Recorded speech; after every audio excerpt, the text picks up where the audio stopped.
Good evening, everyone. This is another episode of the Tall and Short of It podcast. I'm your host, Justin. Aaron, welcome back, everyone. Good to see you all. Good to see you, Justin. Yeah, good to see you too, man. I think we've got a pretty good show planned here for this evening. I'm excited to get into a lot of our topics. But as usual, I'm going to ask you, how was your week, my friend? Um, it was better until last night because I made pizza for dinner. Yesterday was National Pizza Day. It's one of those stupid national days that they have, and so I was like, I'm gonna make some pizza. Made the pizza, tried to eat it right out of the oven, pretty much, and burned the shit out of the roof of my mouth. So I've been struggling a little today. Now, when you get that, when you eat that hot pizza, do you get that like the roof of your mouth? You can feel it Oh yeah, like the like sauce and pulling away. the sauce and the cheese like stuck to it when I took the first bite. Ooh. And so like I couldn't even save myself quickly enough to hopefully not burn it too bad.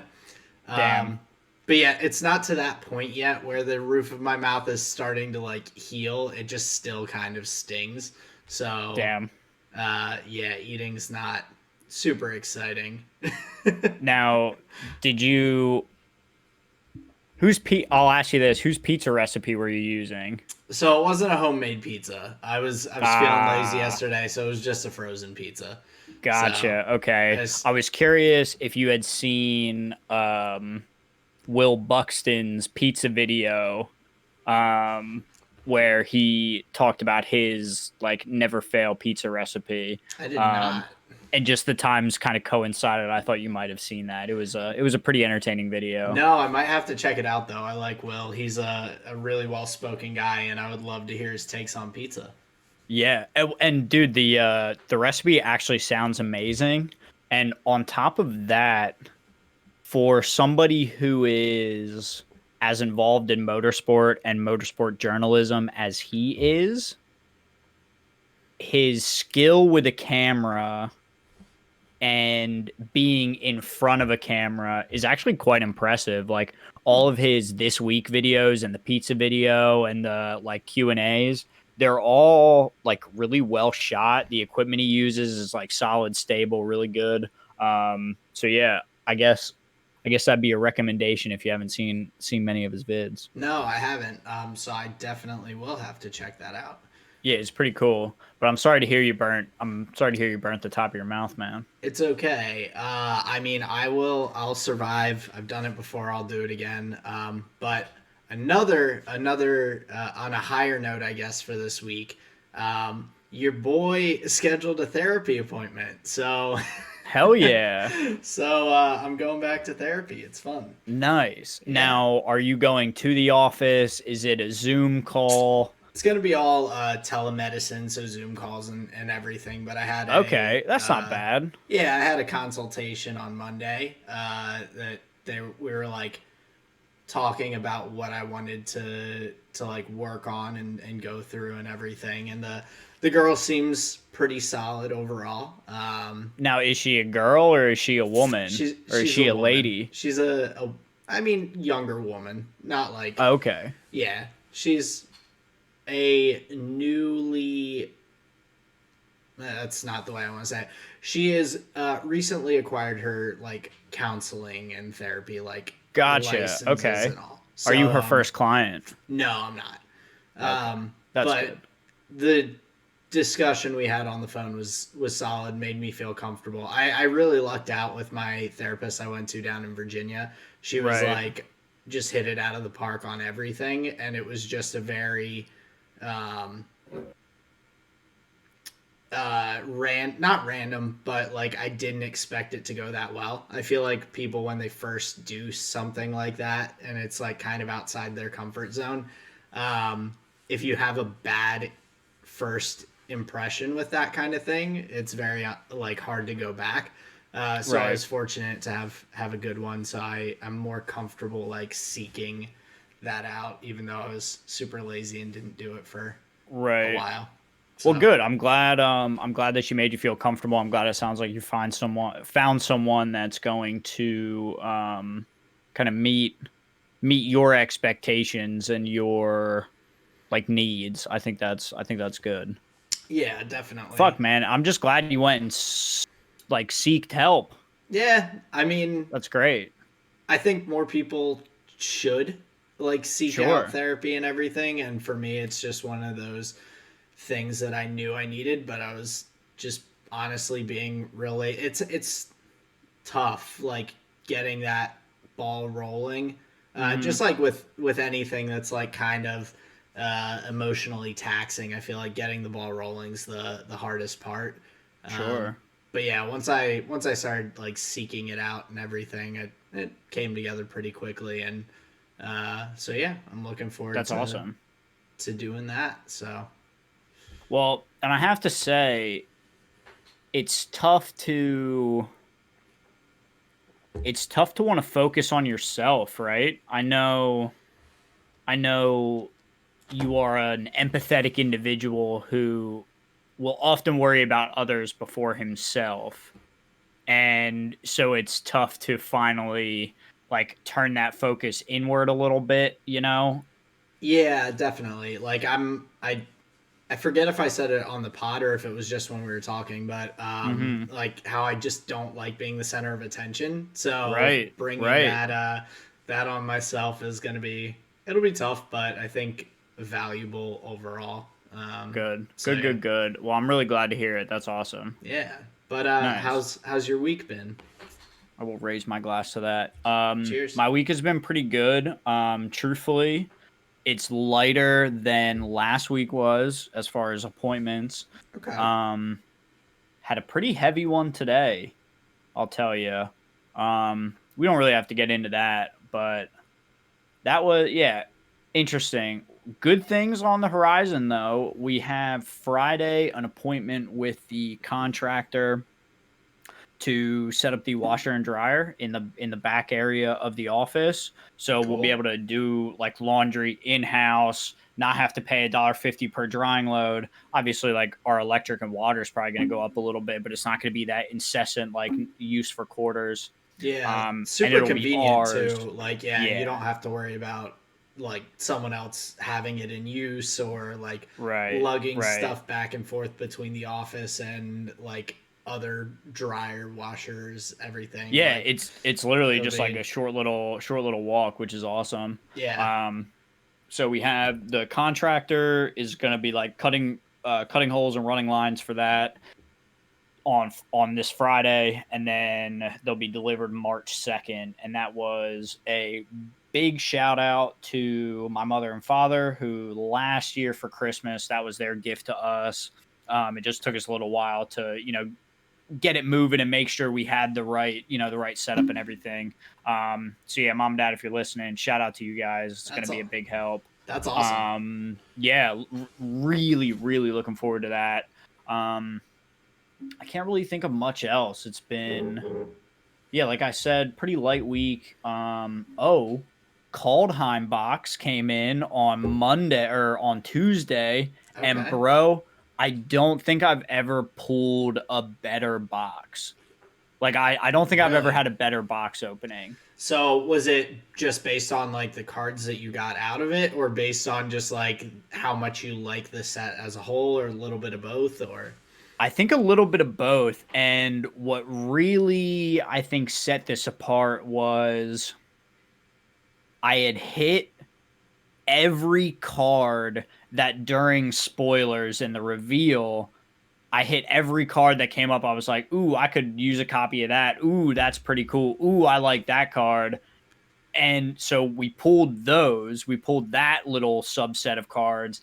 And then on top of that, I pulled 5 out of the 6 highest value cards, Ooh, 5 out of the 6. damn, that's awesome. So yeah, so the Vorinclex, the fucking Essica, the fucking what's the other one? The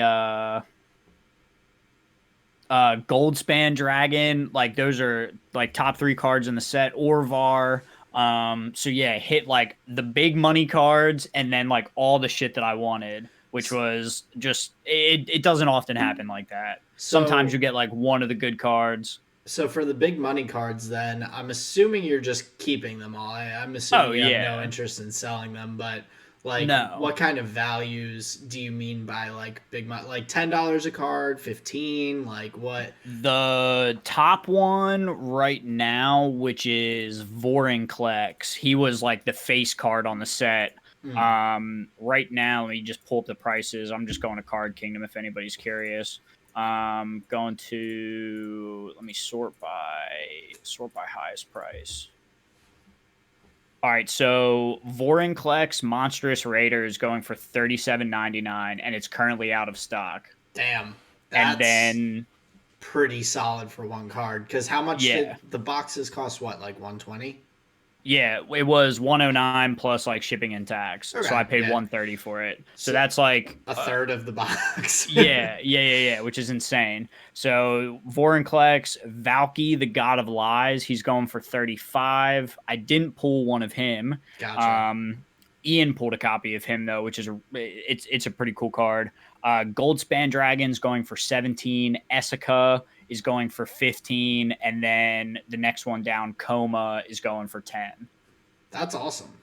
And then a couple like $9, $10 cards, stuff like that. But yeah, it's there's some value in those heavy hitters. But like you said, I rarely don't have plans to sell them, but it's Mm. just like good knowing that you already, if I want a card from the set, it's not going to be one of the top dollar ones, right? That makes sense. Yeah. If I want to go buy singles later, I've already got that one covered. I don't have to worry about shelling out money for that. You Yeah. know, like when you're going for the Masters products, like you want to hit the Mana Crypts, you want to hit the Mana Vaults, the Force of Wills, like the $100, $80 cards. Gotcha. You just want to crack them in a pack so you don't have to buy them as a single, that kind of thing. Yeah. But yeah, very pleased about the Vorinclex. That card's insane. So yeah, just overall, like kind of having a good week. Have things to look forward to this weekend. So yeah, overall doing all right. You ready to get into the show? What do you want to Yeah. start with? Um. Well, I mean, I don't have much F1 stuff, but there were a couple of things. So, big one, Lewis signed the contract Yep, for finally. 1 year, 1 year one whole year. includes some different. I didn't read through all of it, but apparently it includes a commitment from Mercedes to try and help push diversity in the sport, which is cool, but kind of a, I don't know, stranger thing to put in a contract. Like, I feel like most times a contract is about the value to yourself as opposed to like what you would like to see in sport. But that's definitely cool. I know he's been pushing for that. He's made a real like step for inclusion and helping to end racism in the sport and like just Mm-hmm. in general. So I mean, definitely cool, but not really what I expected to be like a talked about point of the contract. So Yeah, that's kind of an interesting, like you said, just an interesting like clause to have in. Um, but I think I think there's something to it actually in the sense of like he as an individual and as a member of that sport, he wanted to make sure. So what if that's his way of like, as he knows he's on the way out, he wants to make sure that the team he's ending his career with is going to continue help break down doors for other individuals like him. Maybe it's his way of like trying to set up like his legacy in a way in motorsport is not just have all the titles and wins, but also have the accolade of, look, he's the person that is now responsible for like, oh, in 2025 Mercedes is an all like people of color team, so is McLaren, so is whatever, and mm, not for reasons of diversity for diversity's sake, but because as a whole organization, as a sport, people open their eyes to like this skilled individuals in other regions, even if they Yeah. don't look like them, and giving their chance to not be in the spotlight just for being in the spotlight's sake, but having their skills be noticed and rewarded just like anybody else. Just, kick that door down. And it kind of sounds to me like that's maybe odd for a contract, yes, but maybe there wasn't another way to ensure that for him, right? He can't Yeah. just like hold a gun to Mercedes heads like hire more black people. Come True. on, hire them. He Yeah. can't do that, but maybe that's his way of hoping to keep that door open for the future. Yeah, well, and I guess thinking about it that way, I can see it as potentially being a way that or maybe a signal a little bit that he's like on his way out. Maybe he'll be wrapping things up in the next couple years, which I mean, people kind of expect already, but Right. um, I think that may potentially have more of an impact with that than he would just as being a ambassador to the sport post career, essentially. So I think it was definitely like it fits what he's looking to do, and I think it's a really respectable thing to Mm-hmm. try and branch out and get the companies to look at a wider range of prospects and everything, and Right. widen the talent pool in a way that really hasn't been done before, which is awesome. But yeah, I'm interested to see kind of how that works out in the future. But obviously, we won't be able to fully tell what's going to happen for the next little couple years, probably. Right. But yeah, I think the 1 year contract was also like a signal that he may be kind of on his way out the door. Or at least thinking in smaller chunks of time Yeah, definitely. with regards to racing. He may still want to race for another, let's say in the back of his mind he believes he has 4 more good years Yeah. this year plus 3. But even for all those 4 years, he's going to give himself the room to, oh no, I'm just going to say 1 year. Oh no, I'm just going to say 1 year. And then maybe that's how he's able to increase his worth as a Mercedes team member while phasing off the track, right? Yeah, that would make sense. I think 1 year contracts are not. I think they're kind of looked down upon in a lot of sports just because like players want to be able to lock in as much money as they can for an extended period of time, and it kind of Right. shows that that's not really his concern. But also with his contract, both Mercedes drivers' contracts will be up at the end of 2021. Right. So it'll be interesting to see if that opens any doors for a George Russell to come in, or I mean, everyone always speculates about Max Verstappen because he's, I would say, other than Lewis, the most talented driver on the field, Mm-hmm. and getting put into a top car would definitely be well, depending on how closely Red Bull can compete. I think he really wants to be a world champion. Yeah. So I mean, obviously, but I think that's probably his biggest motivating factor. So I wouldn't be shocked to see Mercedes kind of take a crack at getting him on board if they get a shot to. I mean, That's big speculation, but that's big speculation, but let's run down that train a little bit. Like, okay, what if Lewis and Max are on the same team? The Mercedes dominance that people are just so frustrated it with, would be it disgusting. it would be tenfold what it already is. Yeah, Like, the only reason we have good racing right now is because Max exists. right. Like He's there's he's the glue that holds the 5, 4, and 3 to the 1 and 2. He's the only reason. Yeah, absolutely. Like the only That would unhinge, son. yeah, it would be a mess. And especially like even if say Valtteri and Lewis, neither of them gets Lewis retires, Valtteri, I don't know, continues racing but goes somewhere else or whatnot. Like even Max and George would be a really interesting pairing for them too. I think they're both phenomenal talents. That would be kind of exciting to see, but I also think that would be similar. Mm-hmm. And Mercedes would just continue to kind of shut everyone down. So Right, because not only would they have arguably the top car, they would have arguably the top drivers too in that car. yeah, Which so I mean, it's what they're doing right now. But yeah, it would just be it would be a big shift in the grid.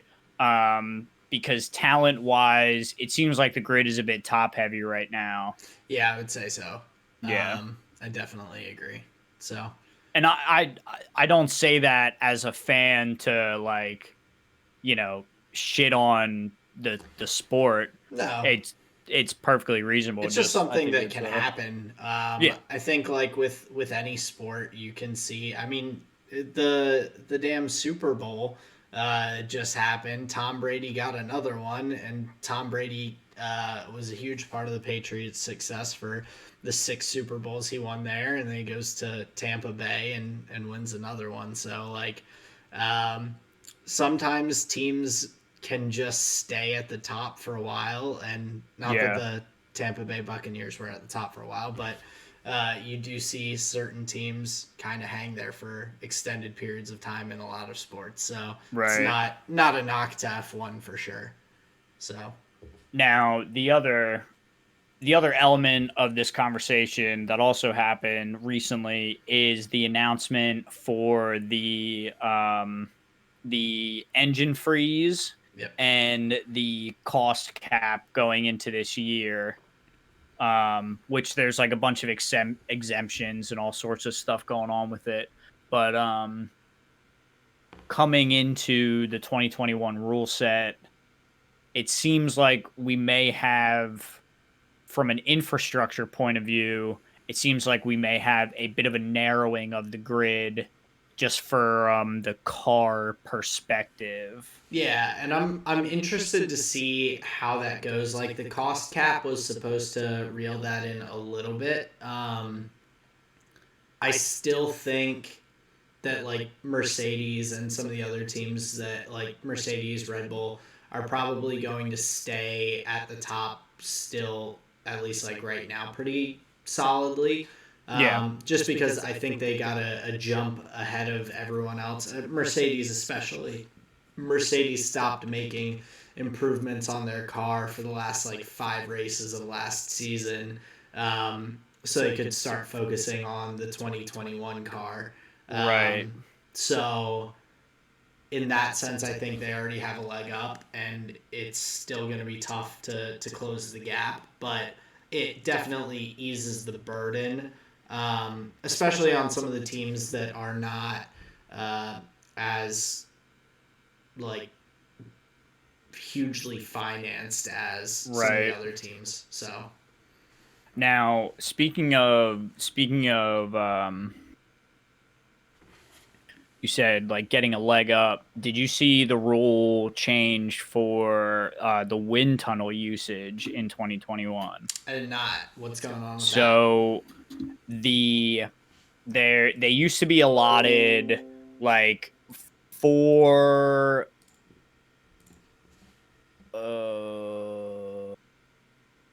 I don't want to get the numbers wrong, but you used to be slotted for like X amount of wind tunnel like use, whether it was like how many times you like how like whether they did it by each run or like hourly, however they did it.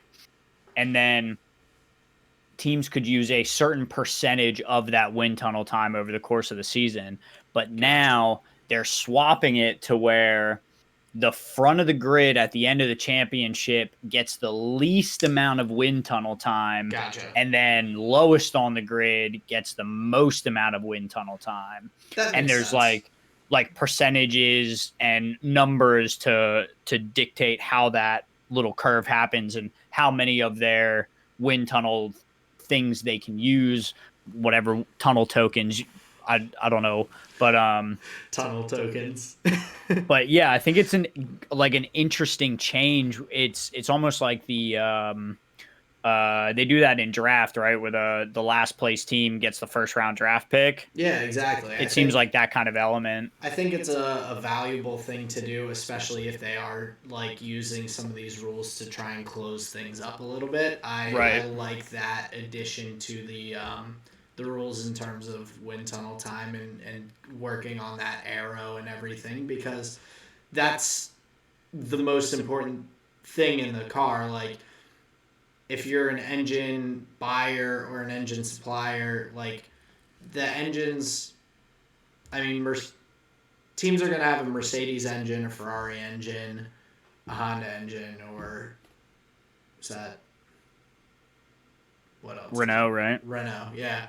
So like, there's only 4 engine suppliers across the field, so those are going to be relatively consistent for the cars that are running the same engines. The Aero is like the biggest, the biggest deciding factor on whether the Williams with a Mercedes power unit is going to be able to compete with the Mercedes. Like, right. That, and of course, like your manufacturing of parts and whatnot, but that's a huge part of it. So I think it will, and that's like a behind the scenes thing that's going to be happening. But yeah, I imagine we will see that. I imagine we will see all of these rule changes play out on the track. I have no doubt that the FIA kind of knows what they're doing in terms of regulations and this and that, and trying to create a better motorsport. So yeah, I'm just really excited for the 2021 season. No, I am too. I think the changes are reasonable and they make a lot of sense to me. Fair enough. Yeah, no, I definitely agree. And we have coming up, I mean, we're a month out from preseason testing. Right. Or from winter testing. So that's exciting as well. I'm happy that we're going to be able to see that pretty soon. A month, it seems like a lot, but it's going to come pretty quick. So that'll be fun. Dude, yeah, it buzzes by, man. Yeah. It buzzes by. Well, and even the car and team launch dates. I'm looking at the F1 website right now, but we've got this coming Monday we have McLaren. Then the end of the week, AlphaTauri. Following week, Alfa Romeo. So like, very quickly these teams are going to be kind of showcasing what their livery is going to look like and everything, and it'll be fun to check out too. So now, and that's for the vehicle, right? Yeah, for the vehicle. That's okay. That's cool. Car and teams. So I guess that will be new driver lineups with probably promotional content and whatnot for the team, right? With cars. So, dude, sweet. Yeah. So we've got stuff on the horizon. We'll have some stuff next week to be able to talk about. Since McLaren will be on Monday. So right. We'll have to keep your eyes. Speaking of McLaren, I saw some footage of Daniel Ricciardo talking about how him and Lando get along, but he's there for business. He's there to improve the car. He's not going to be some like meme dream team. I mean, at the end of the day, that's what I expect. I mean, I do also expect them to have like I expect the memes. Oh, I think there will be some in the content and everything that they put out. I'm sure like when Max and Alex did that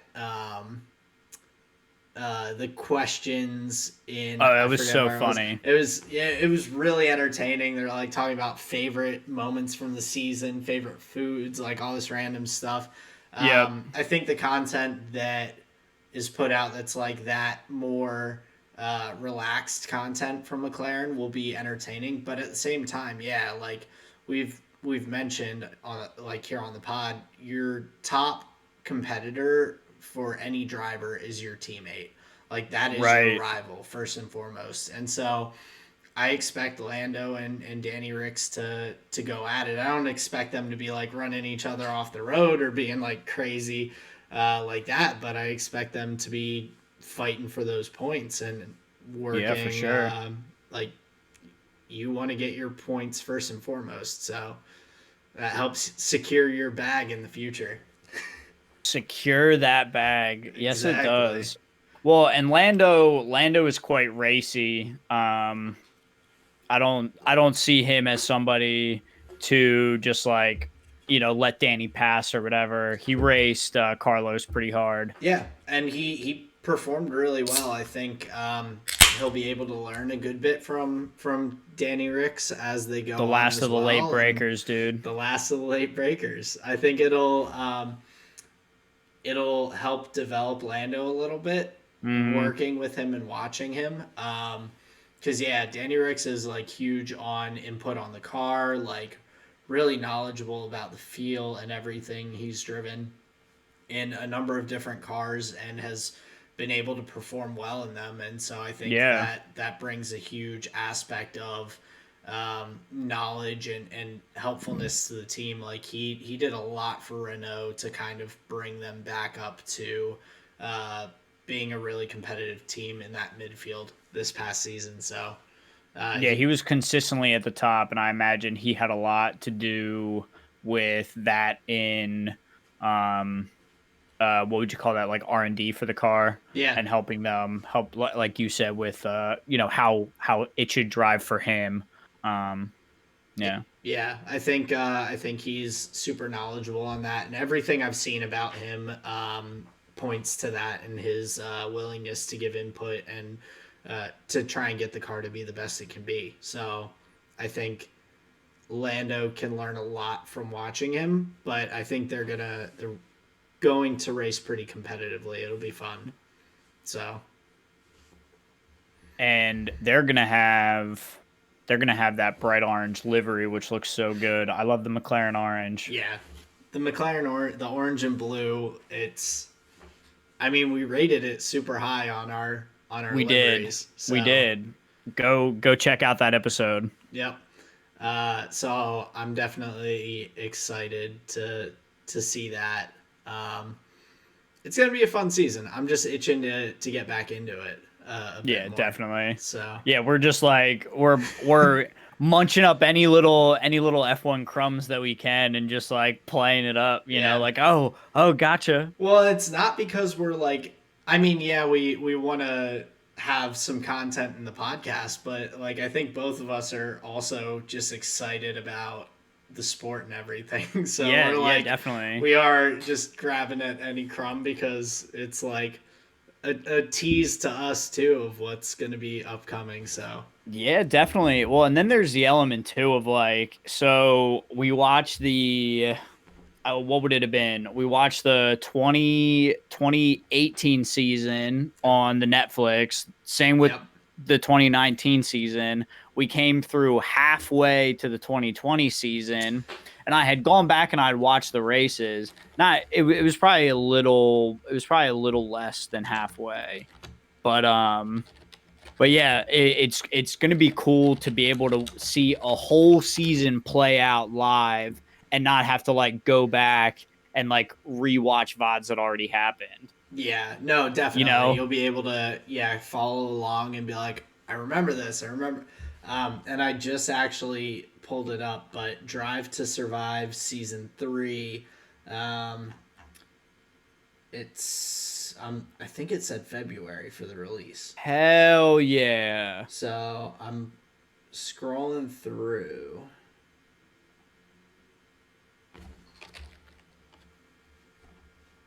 Yeah, it says it's going to be hitting Netflix February 20.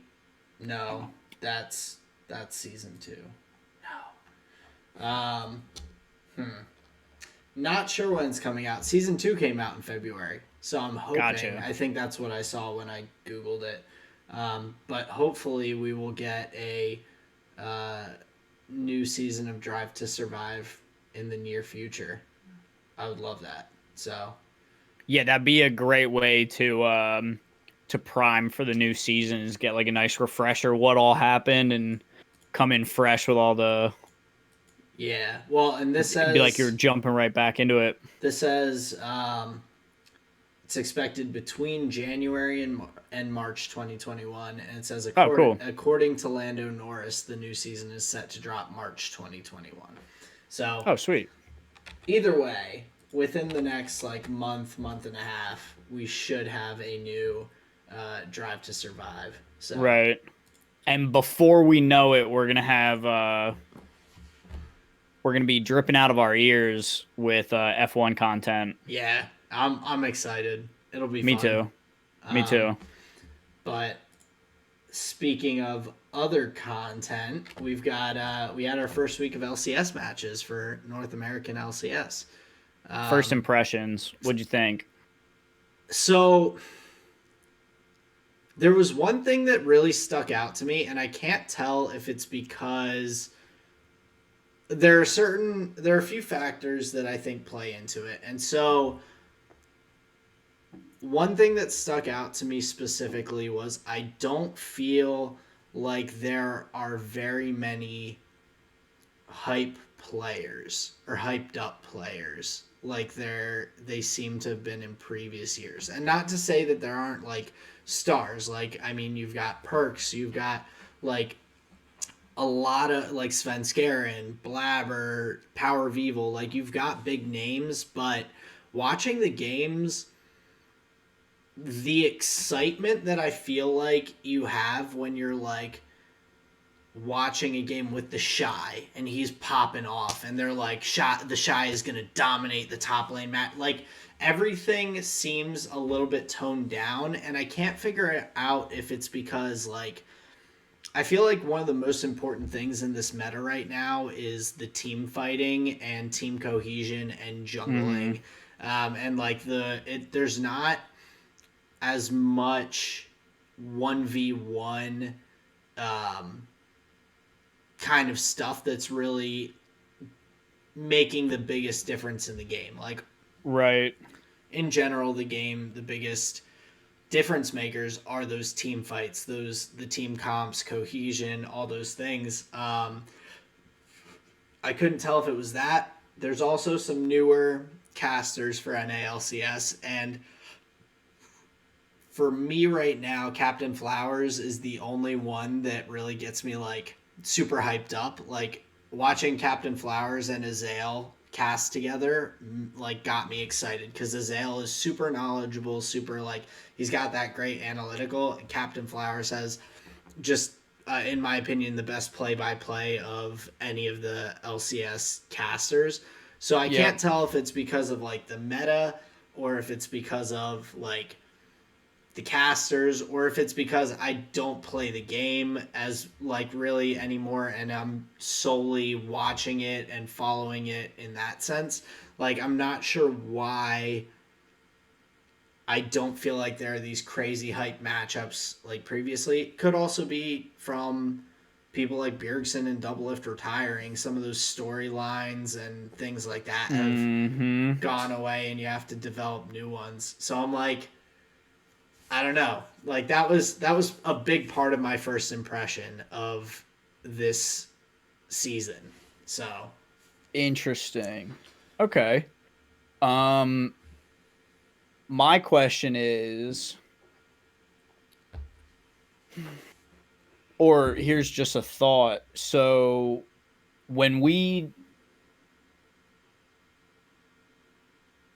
are you watching the analyst desks and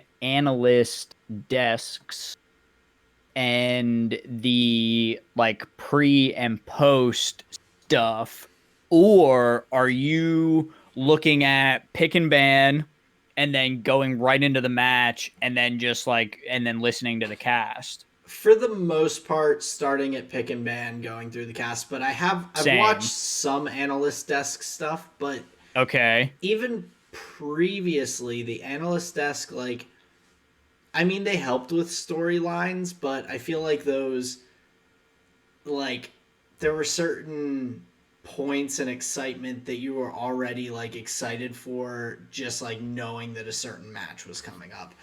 Right. And so I maybe it is because there were a lot of big name players that retired or didn't come back, and with all the shuffles of teams and everything, there's not Right. as many of those to like hype things up. Yeah. Um, but yeah, I was Also, also think about this. So it could be a change in development and production style for the Riot Games cast. Like you have to assume that they're being you have to assume that the opinions and the way that they're allowed to talk is being groomed by somebody, yeah, they have to. right? Yeah, they definitely have a sort of, I guess, like method to the madness, like reasons Right. for doing things the way they do.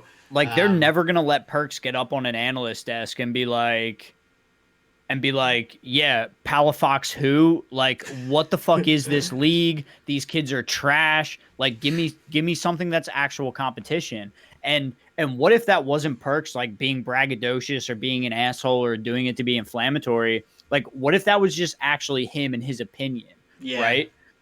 But there, and I don't know this for sure. This is just speculation. But my thing is like, what if they don't want any kind of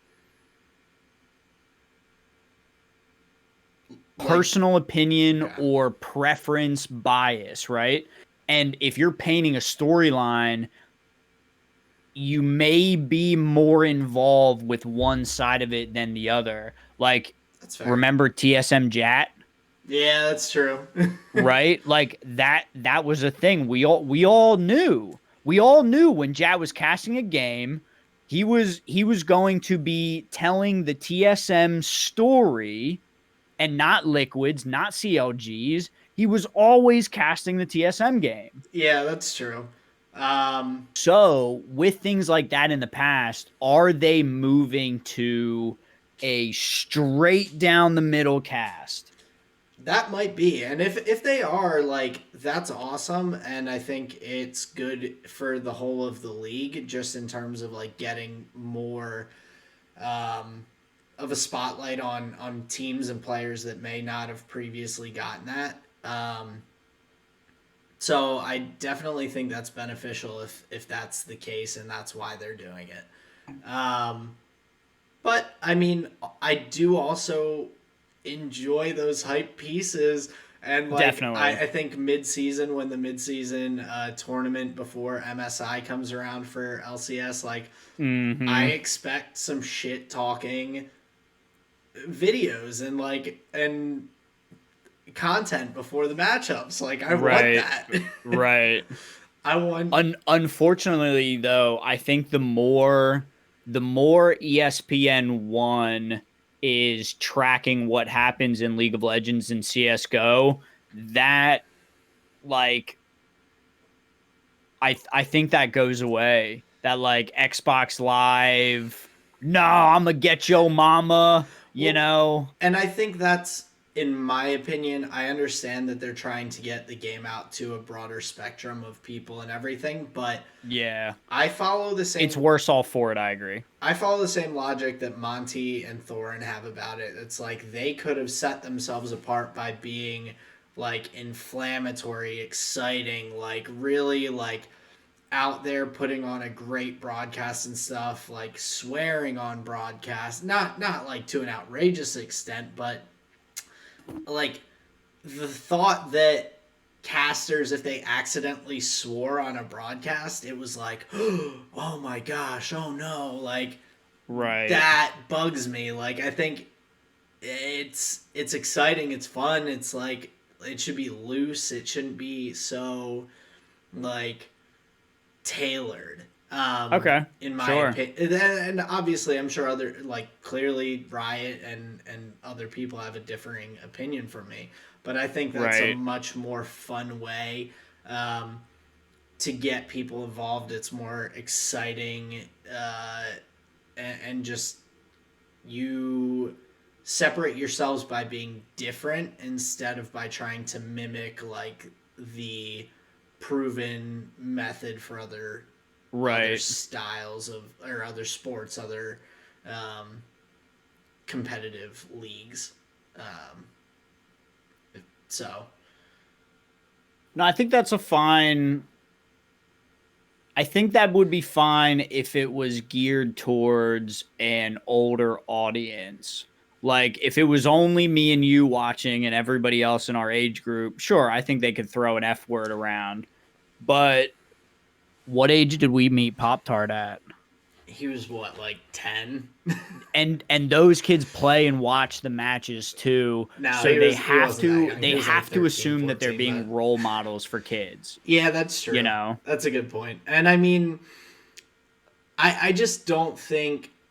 I also have an opinion on the whole like coddling children with how people speak too, because like mm, personally, like I grew up obviously in a pretty conservative household. I've talked about it before. That's yeah, like I didn't swear until I went to college. Like I didn't right. swear at all. And so I understand that side of it, but I had such a like bad view of like saying bad words. And it's like they're just words and like people use them like Ah, I'll be talking to my okay. coworkers and they're all fantastic people and occasionally someone will drop an F-bomb and I won't even blink twice. Like it's not like they're not doing it on a Zoom call with a client or anything, but they're like Right. we'll be talking and they'll drop it and it's like, well, like it shouldn't make people as uncomfortable. It's a word. It's not like if you're taught, especially in the context of league and like announcing things, and you're like, "What a fucking play!" Like, I mean, you don't have to drop an F word. Like, that was a hell of a play or something. Like, you don't have to Right. be, um, like tiptoeing around these words, and for the casters to almost have to restrain themselves in some Ah, senses when it's like their yep. instinctual like Yep. thing. I think it takes away from those moments and like I don't know. I don't think it's like a terrible, terrible thing to not have it, Mm, but at the same time, I think that it wouldn't be as negative of a thing if they allowed it as they think it would be. I bel I I would tend to agree with you there.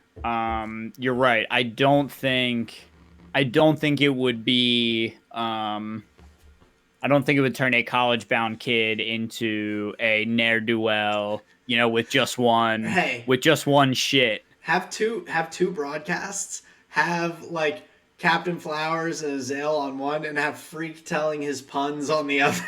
Dude, can you imagine like a Twitch stream parental advisory sticker? I'm Dude, just. then you're gonna have all sorts of kids lying going to watch the adult Twitch stream of the LCS games. I mean, Look at fucking Perks kill those fucking minions. Hell yeah. sending them to hell where they belong. That shit was so tight. like, Damn, he licked that pussy. I don't think it has to go insanely far, but I just think that, yeah, like forcing people to go against their natural instincts for those things just for the fact that they're like, oh, I want to have be able to be on ESPN so that a bunch of 50-year-old men who are watching Sports Center in the morning can be like, "What is this on my television?" Right, Like right. that's what you're pushing to get on ESPN for, so that all these people are like, "What is this? What channel am I on?" Like, Yeah. I don't know. Well, I mean, I think I would rather to your point, I think I would rather hear Freak say, "Wow, Ignar just got his cheeks clapped." I think I would rather hear that. I think Freak saying anything like that would just make it even more ridiculous and entertaining. So I'm all for it. Just to comment on Freak for a minute, is he's like he talks in a way that makes me believe that he is a writer and performer of like poetry, or something tells me he has a hip hop career. Freak was a theater kid. You can say Yeah. it. Yeah, he was a theater kid, but I think he's elevated himself now. I feel like you can go buy tickets to like a Freak concert. And he's up there doing slam poetry or whatever. I think slam poetry or like spoken word like music like Johnny Cash style would I think I could see him doing something like that. I don't see him Yeah. doing stand-up comedy, but like No, I yeah. don't think he's funny. He's not funny. No, He his says jokes they're funny things yeah, in relation to the game. right. But yeah, I could see him doing some like slam poetry at like a cafe on a Wednesday night. It's all like Right. dimly lit and he's got the bongos, the exactly. Um would not shock me. I also am imagining him wearing a beret to these Yeah, exactly. and like a turtleneck. Yep. Yep. Fucking chase your dreams, freak. I need If you're out to there doing it, do it for real. I need to draw a picture of what I'm imagining. I wish I was a good artist though. Well, I'm not terrible, but I'm not good by any means. Which I don't know, man. Shout out to the logo. takes me to a completely side note that I forgot, but I'm Nice. excited about. So I am for the past year or so, I decided, or last year I thought about getting a half sleeve tattoo, like down Yep. my shoulder. And so I thought about it for a year because for the longest time I hadn't been interested in getting any tattoos. I was like, if I'm going to do it, I really want to make sure I want it. Right. Um, and so recently I found an artist on Reddit to like create a piece of art that fits like what I would like to do. And Right. so we started the process this past week, and so today they sent me the initial sketches of like what they think compared from like what I said and Right. like sent them and everything. And so Right. Like a like proof of no, that's not a proof. well, Like it was like a preliminary sketch type there thing. you go. Yeah, to like get the ball rolling, see. And I gave some notes on it and everything. But this artist is like crazy talented. Like the sketches were not quite what I wanted. So I like gave my feedback, and they'll do another sketch, and hopefully we'll be like meeting closer to like what I'm looking for. But Right. the talent that was in the preliminary sketches they sent me it was wild. Like Nice. it was the one thing I'm like I emailed back and because they're in the Philippines, so like we're 11-hour time difference and it's Oh, Jesus. weird. So like when I get up in the morning, I'll have an email that like I'm responding to, and it's like 1 a.m. there. Right. um, Jeez, oh man. but I legitimately like the one sketch they sent me made me think of Up, like the Ooh, movie okay. from like Pixar movie, and I straight up was like, this should be an illustration in like a children's book or something. Right. Like I don't know what the book's Nice. about. I don't know what the story is, but like crazy. Damn. So I'm Okay, super so you found a excited. really good artist. Yeah, like, and I really like. Yeah, I liked a lot of their portfolio and everything, and so that's why I picked them from. There were a few people that had responded to my Reddit post about what I was looking for. Gotcha. But yeah, very excited about that, and I just forgot to mention it. And since we were talking about art, I was like, I'm bringing this up. Okay. Okay. I like So it. yeah, Well, we'll have to see some progress pictures as you get the work done. oh yeah, like and I still like would have to find an artist around this area that I would want to the tattoo artist for like Right. actually getting it done that I think would be able to do what I'm looking for. But just in general, at the very least, I'm getting this thing framed. Like I'm gonna or not framed. I guess it's gonna be sent to me as a digital piece of art. So I'm just gonna have it printed like straight to a canvas that I can hang up and be like, Oh, boom, hell yeah. like it'll be cool. Right. No, that sounds awesome. Very cool. So yeah, I'll have to keep people up with the progress because I think honestly by next episode the whole thing should be done, like Nice. the piece of art at least. So Right. Very cool. yeah, looking forward to it. But Um, but do back you to think Freak. I was gonna say, do you think Freak has a tattoo? He definitely does. Okay. He definitely has a Triforce tattoo. Wait, do you know that for like fact or are you No, just like but memeing? I would be willing to put money on. Well, I definitely think he has tattoos. I would not be surprised at all if he had a Triforce tattoo. I'm Googling it too. Two dudes on the internet. Um. Oh, damn. Did anyone else notice Freak's flash tattoo on his forearm on LCS today? Wait, he has a Flash tattoo? I guess so. See, I had a feeling he would have something league related. Damn, can you imagine being his girlfriend in like 2035? Like, Oh, oh, what's Flash, that?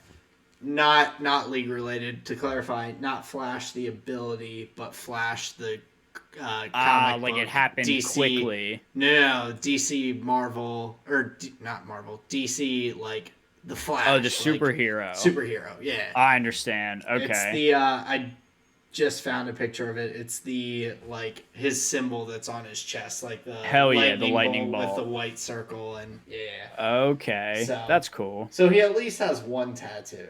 At least has one. Well, there you go. Now those topics have been connected. So probably has like a shoulder blade tat of the Triforce. Maybe his shoulder blade is a Triforce, and that's where he gets all his casting skill from. It's his little allspark in his shoulder. You never know. It is Weirder me, Optimus Freak. weirder things have happened. Actually, I I don't know if that's the case, I guess they have. but yeah. So I guess getting back to LCS, were there any teams that that really surprised you, or any players that like stood out to you for this past week's games? Yeah, I thought TSM was gonna go 3-0, but it turns out they're just bad. They and I was looking at some like feedback that people had about their games, and I Mm-hmm. agreed with it pretty significantly. But it really seemed like this meta is very jungle. Like I was saying, like jungle ganking 2v2. It's not that 1v1 like styling on each other and lane focus. The Right. jungler and the team fighting play a huge part, and it doesn't seem like they're necessarily putting Spica in a position to carry the game, or like they're not going for those big picks for Spica. They're like just kind of filling him in as needed. And I Right. think that's part of why they're not performing as well. Well, and this is going to be surprising to say, but in what seems to be a pretty like top lane focused meta, the way the Yeah. pick bans kind of go, um it doesn't seem like they're ready to give it doesn't seem like TSM really knows how to play through the top lane.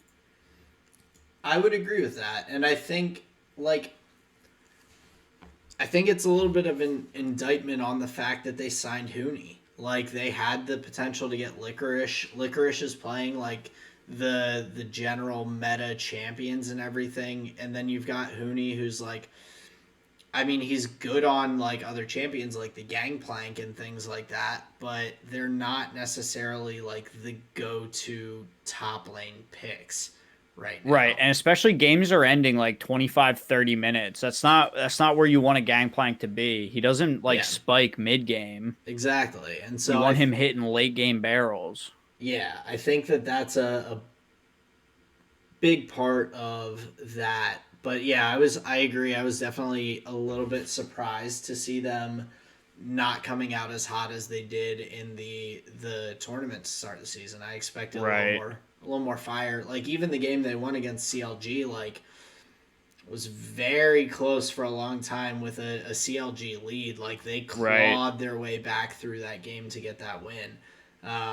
It was not an easy one. So Well, and if I remember that match correctly too, it was there was a point there was a point where I'm pretty sure it was Turtle got caught and then it was just kind of game over. So it wasn't even that like TSM won the game, like Turtle just kind of lost it for them. yeah, and I mean those. That's part of why CLG's a 0-3 team right now. Like they haven't Yeah, quite fuck pulled you, it Turtle. together. But no, not Turtle completely. But like they haven't been able like they're competitive in the early games typically, but they're just Mm-hmm. not able to figure out that their win conditions well enough. Like, and that leads to people getting picked off and shit happening. So, um, yeah, that surprised me. There were a few players that I was really impressed by, and like Someday was one of them. Someday and FBI for 100 Thieves both looked like really solid. So I'm really not very surprised that they ended up 3-0 to start it off. Like they both looked really strong, and there were some really good performances in my opinion from like some different 80 carries. Like FBI really surprised me and was or not surprised me, but like was really impressive. Mm-hmm. Deftly looked really good. I was really like, I thought he did great. Tactical.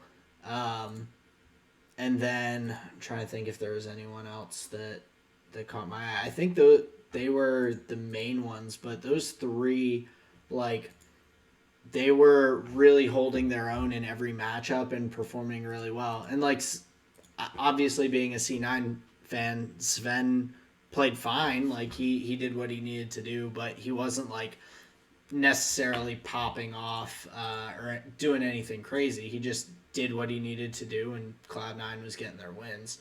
I Um, mean 4-0, 7-2, 6-0. I would say he was popping off.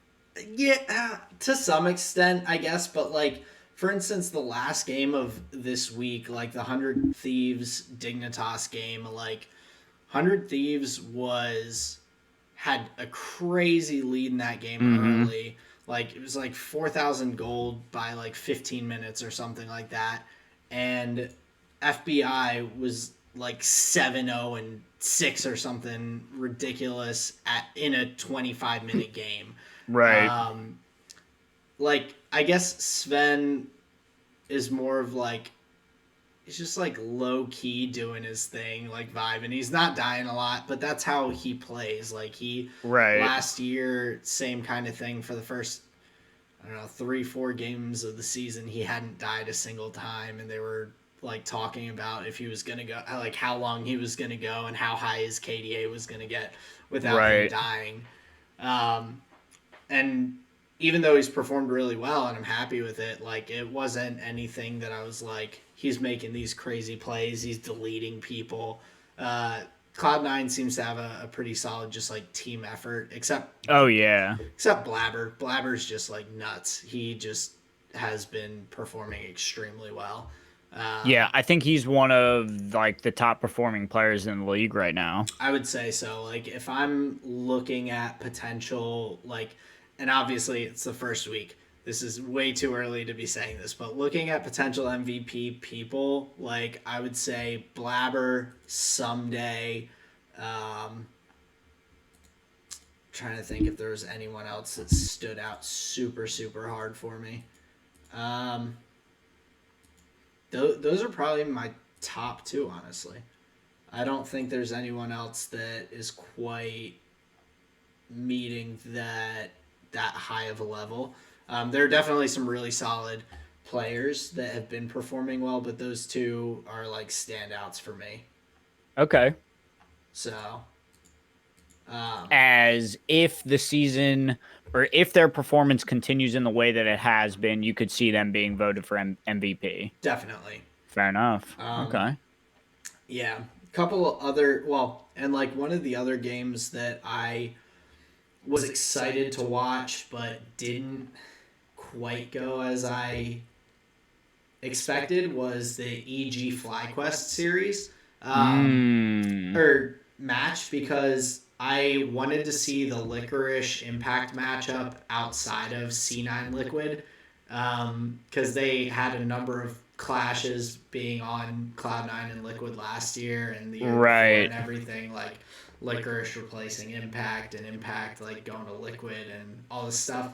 Right.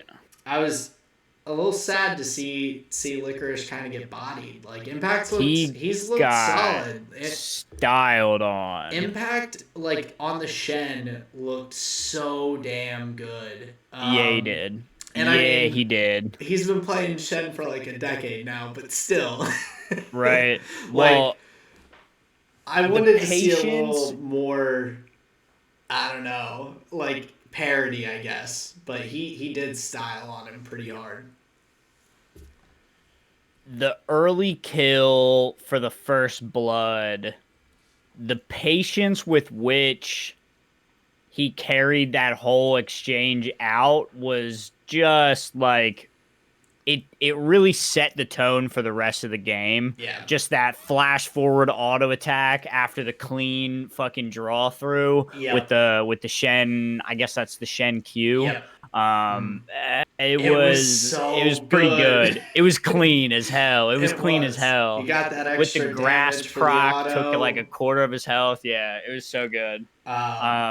So I know your boy Licorice got styled on, but ex-world champion Impact making it look easy up there. Yeah, he did.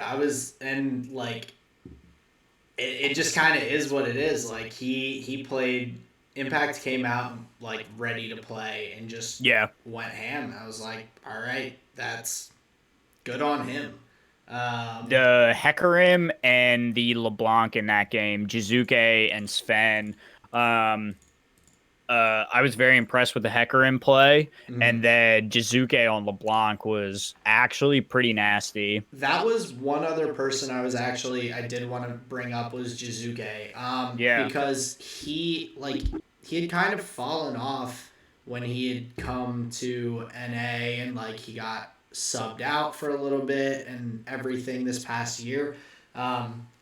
He's played really, really solidly coming back, and his LeBlanc gameplay looked really good. I was just overall really impressed. He's been good so far. Yeah, I agree. Overall, though, I think this is going to go back to your original point about the sense that I'm guessing is overall you were just saying there feels like there's something missing from the league this year, and you threw out a bunch of ideas what you think it could be. And I remember a time when I believe the overall skill of the league was higher, where more players on a higher percentage of teams' rosters were standouts in their role, and the back markers were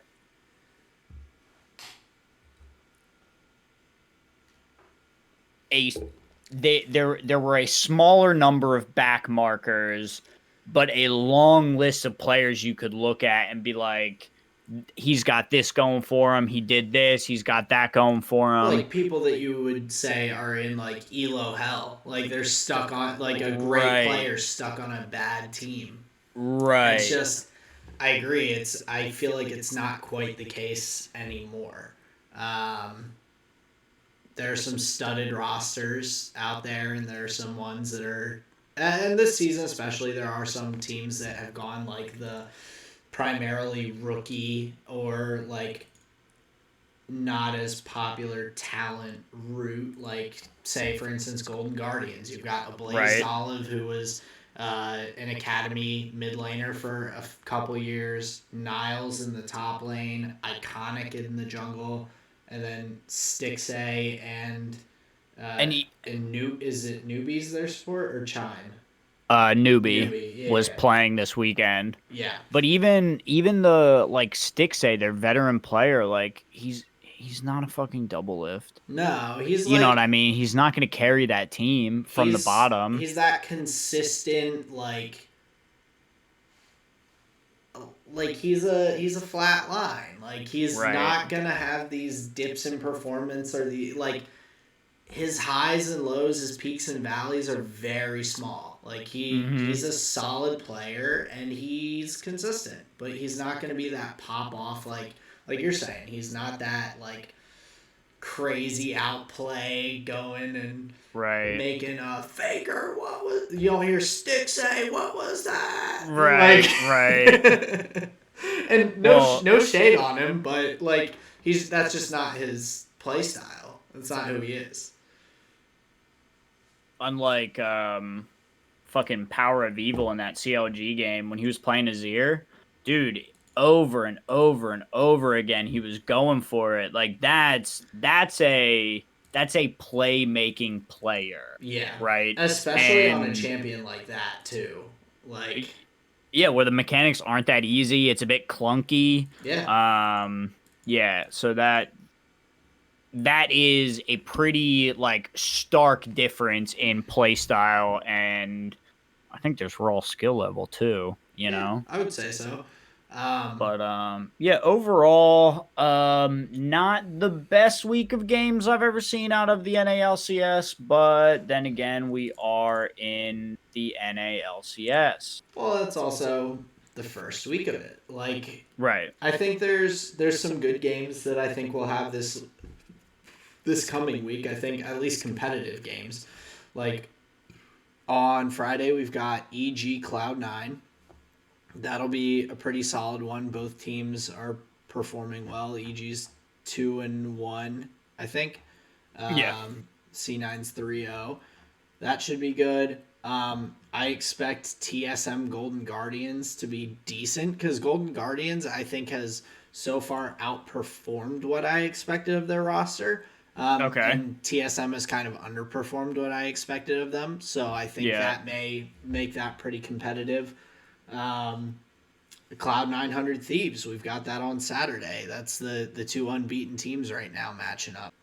And we're back. Sorry about that, guys. Yep. Now recording. Interesting. Continue, Aaron.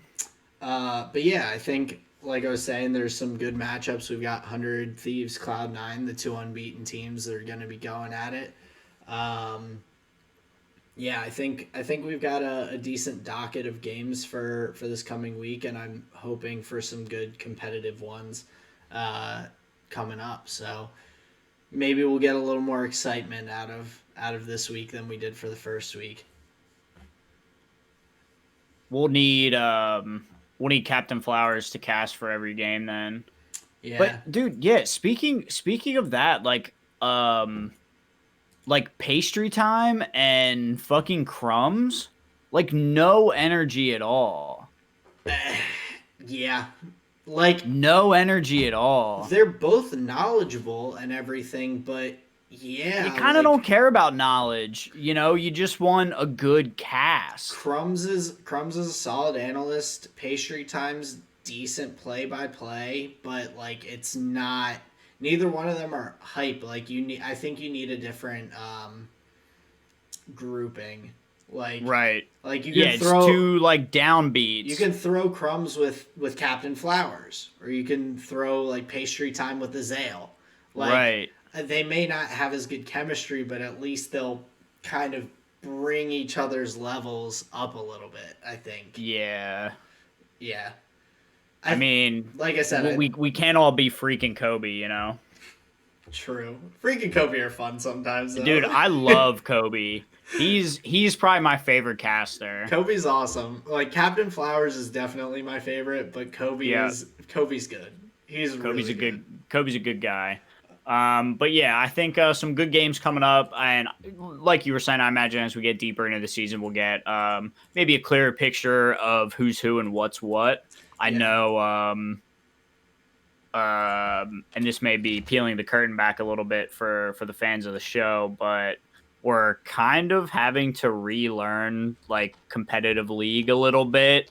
You know, like we watched the Worlds tournament pretty comprehensively, but before that, we were watching highlights of just our favorite team's games. It's not like we were getting a holistic view of the league and trying to, paint this whole big picture. So I think this is going to be a bit of a learning curve for us as well, just like as fans. Yeah, I think so, because going from being fans to talking on the league as a whole is definitely a different thing. Like, I always had the hype, the Cloud9 matches I was hyped for, but a lot of the other games, if it was like Dignitas Immortals, I wasn't really necessarily tuning in.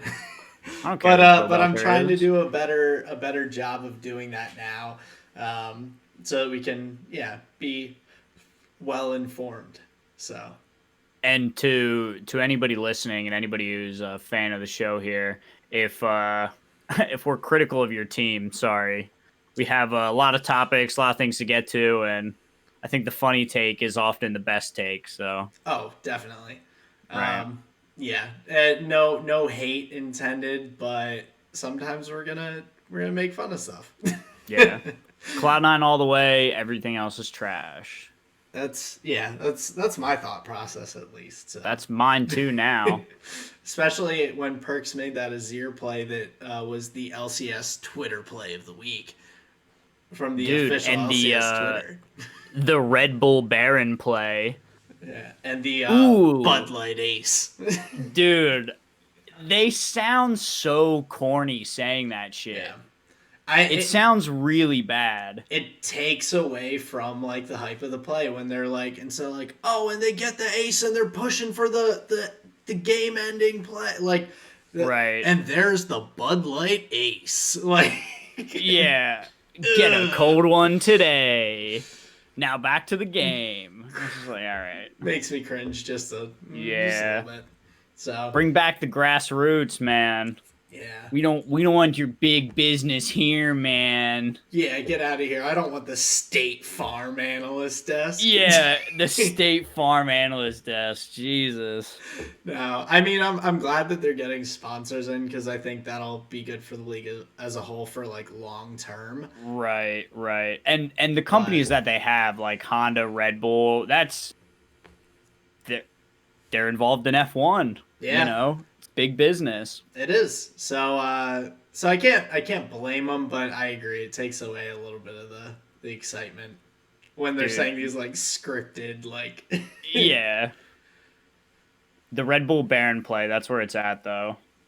I can't get enough of a Red Bull Baron play. It's not it's not a Baron if Red Bull isn't involved. That Baron gives you wings, man. It gives you wings. Hell yeah. It kind of does actually. Please don't sue us, Red Bull. Yeah.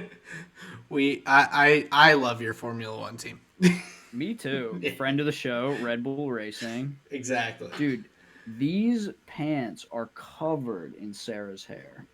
I just realized. I'm uncomfortable, Aaron. Unfortunate. I feel like I'm tied to the chair. Oh God. Things Terrible. happen. But yeah, so the big topic for the week that I'm excited to get into, and this is like shifting gears 100%. Oh yeah. So feel free to tune out now if you're only here for the league stuff. But last episode, me and Aaron got into talking about like artists, music, who we like, what's moving, and this week. Well, first of all, we decided to break it up into 2 episodes. So we're going to do artists today. Yep. And then albums next week. And be sure to tune into both episodes because I have a feeling that the albums are not going to coincide with the artists. Maybe here and there, but not completely for sure. Right. I think they'll be pretty separate lists overall. So tune into that next Thursday, tall and short of it, on YouTube and Anchor. Exactly. Now back to your regularly scheduled programming. So I was just gonna ask you. So I want you to start it off. What let's do top threes to start off. Who are your top 3? Or do you want to go the other way, like bottom to top? To be honest, I think having to rank these would be really hard. I don't have them in a set order. Oh, okay, gotcha. Yeah. I found it very hard to like qualitatively say like I like them better in my head. I was struggling. I kind of went too, to go ahead. I was struggling with that too. I did rank them, but I could definitely they can move. Okay. So then with that being said, I'll try and number them a little bit. Yeah, let's start down at the bottom, go up, and then do like honorable mentions. Okay. Yeah, I've got a couple of honorable. So okay, cool. So at the bottom of my list, at number 10, and I'll put this. I'll put the first 2 bands / artists I'll be talking about are probably interchangeable for 9 and 10. Okay. So I think we'll start with a gentleman by the name of Joe Pug. Okay. I have on my list. And I have some reasons here why he's on the list. So he's a PA native. I love that.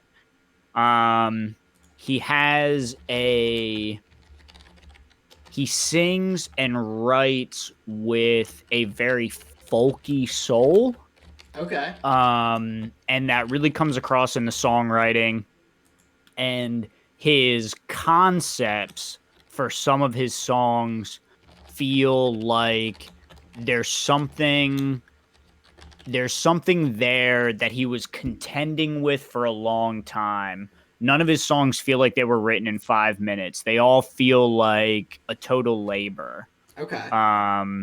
And he was recommended to me by an old friend, and he has provided, I would say, great insight just into the human condition. And he's wrote about some really just interesting things and writes about them in an interesting way. And on top of that, he has a great voice. The albums are tight.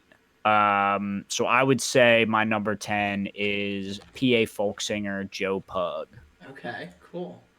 And also, what's your number 10? Also, now, first of all, have you ever heard of Joe Pug? I've not. So okay, but I do like folk music. I have a band in my honorable mentions that's folk. So hell yeah. Okay, cool. I've gotten. Is it the Lumineers? It's not. Oh, damn. Okay. I've gotten a lot more into folk and like bluegrass music over the past like year or so. It's a really good genre. It's so fun.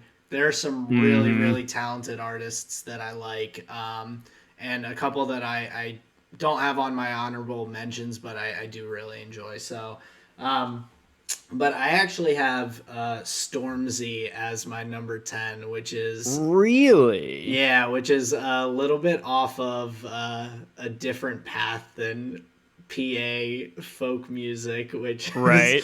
Right. some UK grime.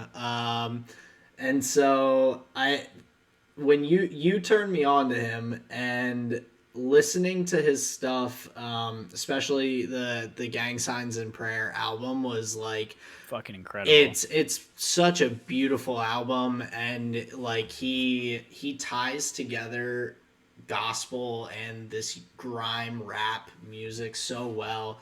Extremely talented. Like I feel like listening to him, he really gives you a kind of a window into who he is, with that album specifically, and kind of the conflicts of like the different parts of his person, and that Mm-hmm. also like I feel it's relatable to me, because I do have like some religious like history and whatnot, and Right. I And then your hood side. and then yeah, and then my Right. white white middle class Pennsylvania hood side. Yeah, Um, dude. On the but streets of London. no, but I think I have parts of me that don't quite tie to that like super religious aspect or like style of living. So you can relate to the conflicting of ideals. Exactly, and I thought Okay. he portrayed it really well in that album, and then he also has just some like other songs and music that he's made that I really enjoy. His song "Vossi Bop," it's a bop, like It is. That's a knee slapper for sure. it's a great song, and that's something that I can like jam to when I'm like working out or something. Like he Right. hits a pretty good range with his music, so Now, did you hear the back and forth that he did with Ed Sheeran, no, the other grime artist? Skepta. I don't it I don't know if it was Skepta. I don't know if it was Skepta, but they had this Wiley, I think is his name. Okay, gotcha. And they had this back and forth. So Stormzy has disappointed and then still disappointed. Those are fucking scathing. Yep, I They're seen. so good. Yeah, he. And like I say that to say not only is his album game really strong, but like the freestyle, like answering somebody coming at him, very strong too, which is like two things that you really want to see from like a rapper, a hip hop artist. You want to see them be able to stand up in both arenas. So Definitely. check those songs out. Disappointed and Still Disappointed are great fucking answers from Stormzy. Yeah. Well, and Ed Sheeran popped into my mind because they've had multiple collabs on Yeah, pieces, and like hearing and Ed they're pretty Sheeran good. do like the "Take Me Back to London" with Ed Sheeran is Yep. fun. Like you, Yep. I never would have expected. Like the first time it came on when I was listening to through his stuff on Spotify, I was like, wait a second. I was like, that Ed Sheeran. Yeah, There's a lot of dude's storms. got bars, man. Like I was impressed. I was very impressed. It slaps. That's really surprising that Stormzy is 10 for you. I respect it. Okay. I like that. That's a good pick. That's an unexpected pick. My list has a lot of rap. I have other stuff mixed in, but I have a lot of like rappers on. Yeah, On that's what mine is too, but Makes that's what I sense. like, man. Yeah. I don't, whatever. But so number 9. Let's move our way up. Number 9 for me, and this is a bit of a throwback. I've been listening to these guys for a while, but I think that's one of my favorite parts about them. So the Southern rock group Kings of Leon, Okay. I'm gonna put at number 9. Nice. Now, why are they my number 9?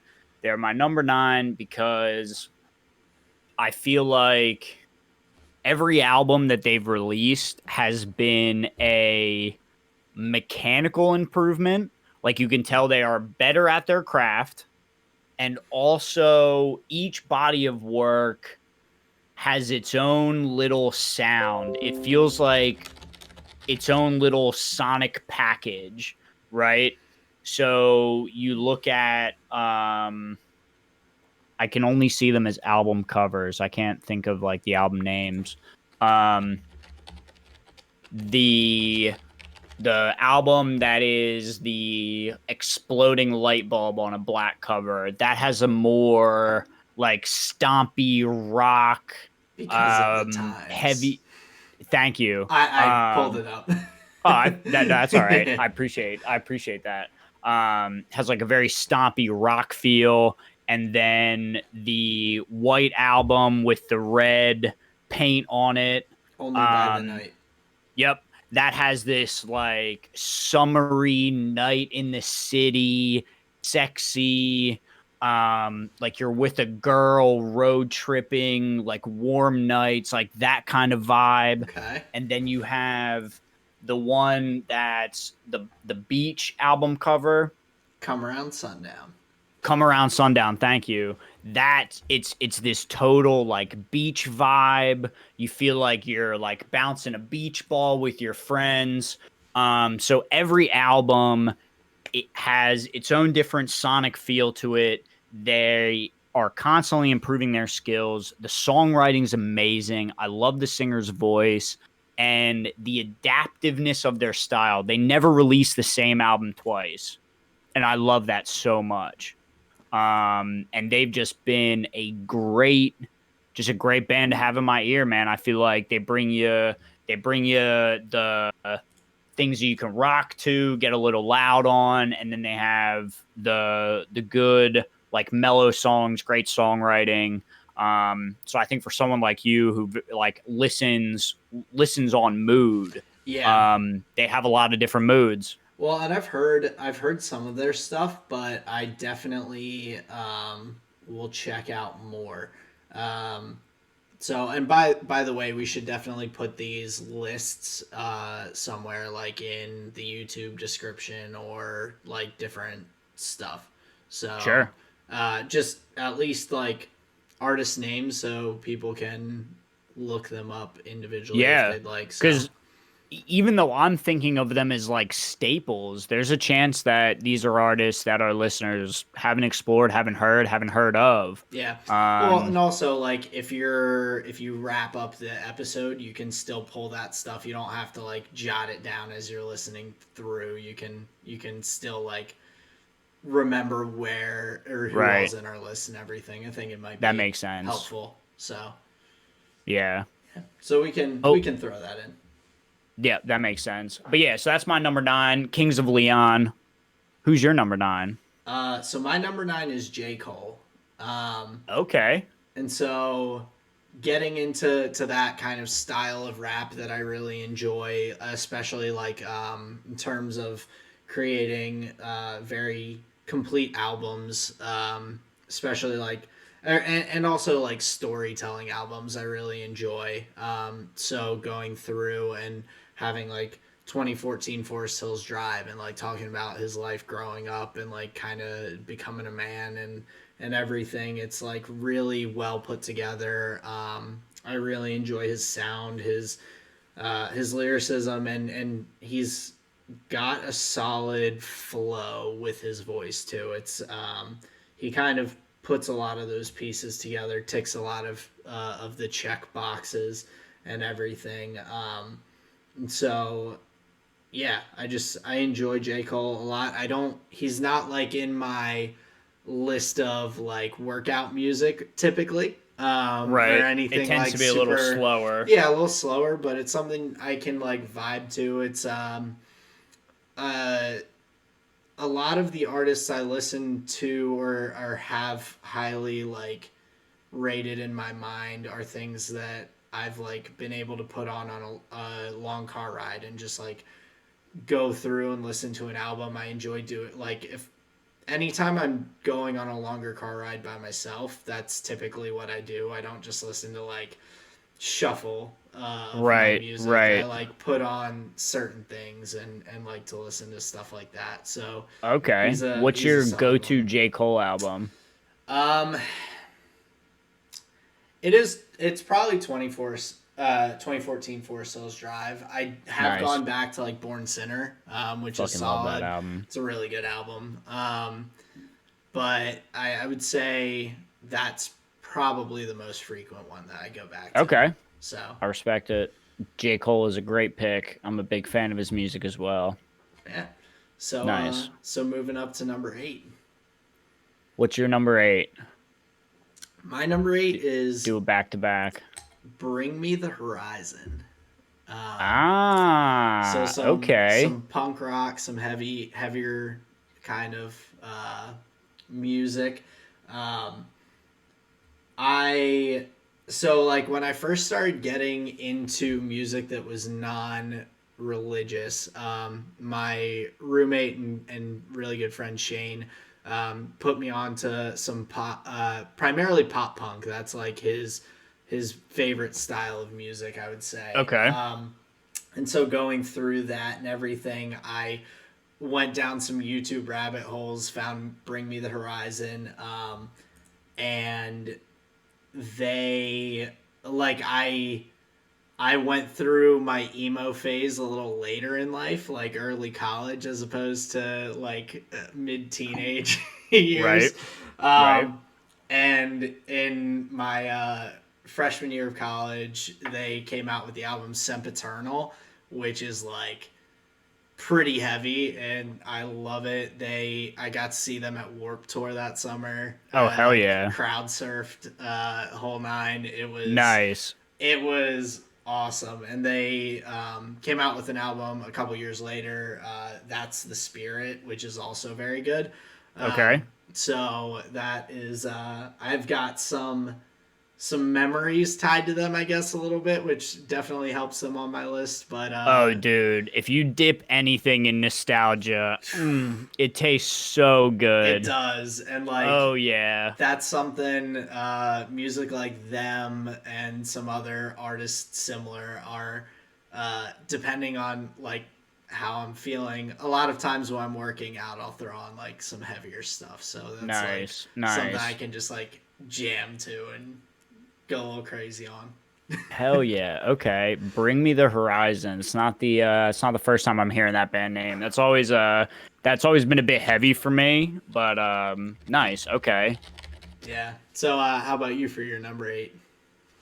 So this is where it gets pretty this is where it starts to get pretty arbitrary as far as like putting a number on it. Okay. But this is still well within the realm of I think this is okay. So my number 8 is Jackson Browne. He's a German national folk singer. He's been around for a Okay. long time. Now, why is Jackson Browne my number 8? So I've listened to him a lot, and just from not through my own exploration. He has been one of my mom's favorite artists throughout her life. I've seen him live with her multiple times. She talks very highly of him. He's a philanthropist in the best sense. His lyrics are incredibly deep. His voice is amazing. And overall, his music is, I would say, transformative. That may be a bit of a heavy word, but again, I think he teaches you a little bit about the human spirit, which is interesting. Okay. You know, I think a lot of my enjoyment comes from my mom's enjoyment of him, right? She loved him so much that it was hard for me not to. But even as I get older and have separated from my mom a little bit, I still put him on like pretty regularly. I find myself going back to him, so I felt that it was worthwhile that he be on this list. Okay, very cool. Yeah. I like it. Now, check out if you're gonna listen to anything on recommendation, look at the solo acoustic sessions that Jackson Browne did. Those are where you want to start if you're gonna listen to him. But he has a very folky bluegrass feel to him, so I think you'd really like him. Okay. But yeah, German National Jackson Browne, that's my number 8. Very nice. I like it.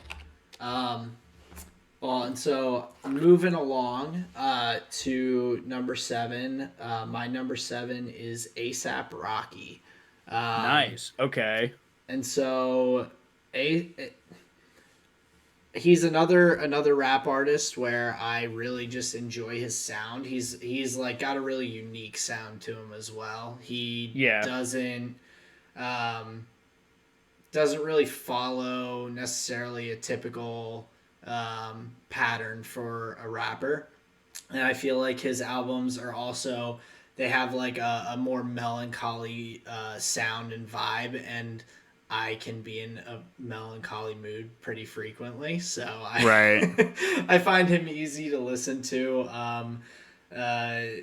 I really enjoy that, and also some of the experimental kind of sounds he'll do occasionally, like on his album Testing. He's got some songs that really are just like, they're kind of out there a little bit, but I think of the intro where it starts with that static. Yeah, it's Distorted Records. Yeah, yep. The first song in the album. He's just like, it's this, and if you're listening in your car, probably should turn it down a little bit when you first like start the album, because the bass and all the static, like you were saying, coming through is like kind of can like shakes your body a little bit. Yeah, it's pretty heavy when it comes in. Yeah, if you've got your volume all the way up, it's gonna probably like vibrate your whole soul a little bit. Right. Now, Testing was his last venture out, right? It was, yeah. He hasn't put anything out now more recently, but it's only 2 years old, so nothing. Or well, I guess going on 3 now. But the album that I think of when I think of ASAP Rocky is definitely, I guess it's Long Live. Yeah. Right? Yep. Long Live ASAP, the one where he's got like the 2 faces on the album cover, or is that the American flag draped over his shoulders? No, that's then you're thinking at long last ASAP. Yep. Okay, yeah. So that's when I came into ASAP Rocky. That's when I really like learned about him and then had to go back. Gotcha. But yeah, love the dude's sound. He's awesome. Yeah, that's a solid number 7. Very cool. I enjoy him a lot. But nice. Okay. But yeah, that's another unexpected one. I wouldn't have guessed that. Okay. Well, and then for you, moving into more of your ambiguous top 8. So I think this is tough.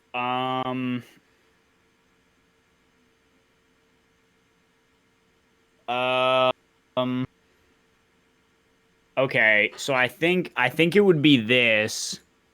I think my number 7 then would be Bob Dylan. Okay. And behind Bob Dylan in my notes, I have genius writer, funny, thoughtful. Now, I've listened to Bob Dylan a good amount over the years. Specifically, Highway 61 Revisited. That's going to be in,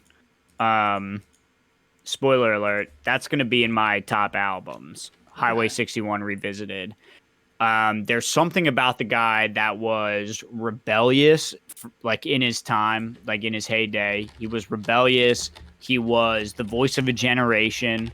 He was able to capture the, I think he was able to capture the tone of the times through his music and in his writing. He never had the best singing voice, but we all know that. And I think funny has a lot to it for me personally, and this will be an element for one of my honorable mentions. But it seems like a great skill to make somebody laugh in a medium that is not traditionally funny, Okay. right? Like I Oh no, often find that definitely is. It's definitely a yeah. skill. So I find myself laughing out loud sometimes to Bob Dylan's lyrics and the way he crafts a story, the way he writes. I've loved him as an artist for a long time. Okay. So I would say Bob Dylan's my number 7. Nice. Um, so for number 6, I have the Wonder Years. So they are a pop punk band. So they're actually like the first, maybe second band that my friend Shane got me into when I was starting to get into Okay. music. They have some um, really really cool albums. The Upsides is like solid. It's one of their earlier albums back 2010. I've seen them live in concert. They're a Philly band, so Oh, nice. There they you have go. have a song called "Came Out Swinging," and it starts with "I came out swinging from a South Philly basement." Like that's straight lyrics from the song, and it's like they're like really talented and thoughtful with like the way they write, but also they do um, give a kind of unique perspective of like that band coming up, like not really having it from the start, or like not really like making it right off the bat. Right. It's got like a little grungy kind of sound to it. There's a lot of talk about like how they were driving around in their van with all their gear to different shows and bouncing around and like Right. doing what they could to make it. And the singer is like Dan Campbell. He is super talented, really awesome vocalist, and their shows are also really fun. I've gotten to fortunately see them live as well. Nice. Now, have you seen them multiple times? I've seen them once, but there hopefully are other opportunities. Like I've seen them live streamed. Okay. But I've only seen them in person the one time. Oh, dude, that's still really cool, man. Live music is amazing. Yeah, and it was fun because me and Shane and our other friend Tom, who's from New York, road trip to Philly from Penn State in college for this show and got to see them and a couple of other pretty solid bands. Hell yeah. In Philly here, which was like them being from Philly, seeing them in Philly, the energy was awesome. So it was a really cool show. There's always something different about like a hometown thing, right? Yeah. That's really special. That's awesome. Yeah, so very cool band. Like definitely some grungy kind of music, but they do have like their album The Greatest Generation like talks about a lot about like people coming back from the war and like different things like that, and like growing up with some different feelings on like I guess global political things, Right. but not like too intense, but it has a really cool feel. So Nice. All right, yeah, cool. So that's the Wonder Years. the Wonder Years. Yep, And that's your number 7. that is my number six. Who was your number 7? ASAP Rocky. Yep. Okay. So then my number 6 looking at my unnumbered, the unnumbered ones that I have left. I Oh God, this is so tough. I mean, All right. you don't have to necessarily put them in like Well, it's interesting if nothing else. So yeah. this is going to be the first, I think, concession that I have to make.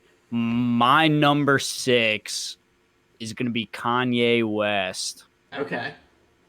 and he's that's a bit lower than I would like to go with him, but the rest of the list is just stacked.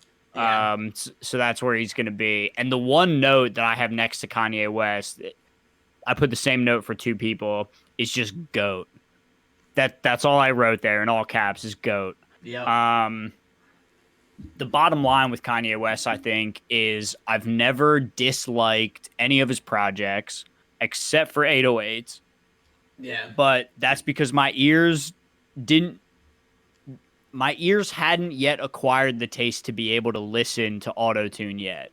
That's right? fair. And that was early in that kind of Way early. era. So Everything else has been on the absolute cutting edge of what was hot in music. He has the like producer side of it tied up. His writing is amazing. He's somebody else who makes me laugh out loud at their bars. yeah. Yeah. I.e. Yeah.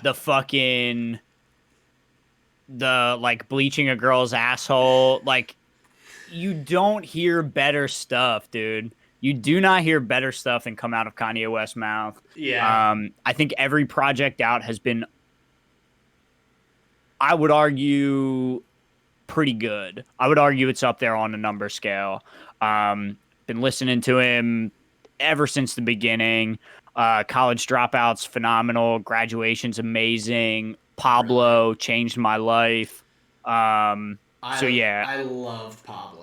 Pablo is fucking amazing. And the fact that, do you remember he was like releasing different versions of the songs like day by day after it came out? Like, this dude is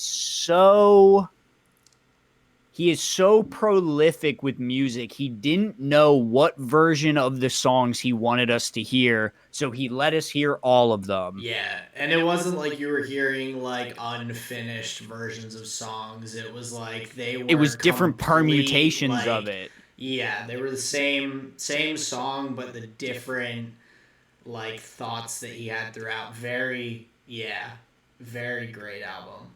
So I think begrudgingly, Kanye West is my number 6. It's okay. He's up there on that list, man. He's so fucking good. I go back to him often, even nowadays. My Beautiful Dark Twisted Fantasy, I think, is one of the greatest hip hop albums of all time. So many amazing features, so many amazing samples, and he puts it all together like a conductor, dude. He runs the show. I fucking love him. All right. I'm not sure he's a good person. I don't care what he does in his personal life, but his art is amazing. His art, he's as an artist, phenomenal. So that was my number 6. Now, who's your number 5? And very quickly, we're halfway through the list. So my number 5 is Miley Cyrus. Hell yeah, dude. Hell yeah. Love Miley. I was amped when her Bangers album came out. I saw it in concert. It was like a really cool album, seeing her like branch out. And since then, she's only had the one album, Plastic Hearts, that came out. I think she may have had one other album that I'm forgetting for whatever reason. But Plastic Hearts that just came out recently was really good. That rock, like, different sound for her, but one of the big things that I really like about her is how much thought she puts into the different stuff, and also her respect to other artists through the years and everything, and like her studio sessions doing different covers of songs and things like that. Like, her voice is just phenomenal. Like, I just love everything about it. I think she's a phenomenal like thought-provoking artist. Like really, really, just great in my mind. So I have her at my number 5. Nice. Okay. That's a really solid one. There's an element that I'll often talk about as far as hip hop artists where I appreciate when you can tell that somebody was a student of the thing that they are now doing, right? You can tell that they were a fan first. Yeah. Like, Well, so and with her, I guess it helps that her dad is Billy Joel, or not Billy Joel, Billy Ray. yeah, Billy Miley Joel Joel. Cyrus. Billy Ray. Sorry, I may have just tipped off one of my other artists on my list. Damn, Freudian slip right there, dude. That sucks. Spoiler alert! Spoiler alert! Yeah, it probably helps that her dad was a pretty prolific artist. Yeah, but I think about like it just the reverence for the artistry and the position totally comes across when you can see that they have like she was fans of Dolly Parton, she was fans of Conway Twitty or whoever her heroes were. Yeah. They were from the same genre that she existed in or like came from or whatever. I know she was doing wrecking balls and whatever, but it all came from a place of just appreciating the artistry. Yeah. And I think that's huge when talking about young artists. So yeah, shout out Miley Cyrus. That's another surprising pick. I'm glad that I have some surprises on here. Well, it just makes me realize that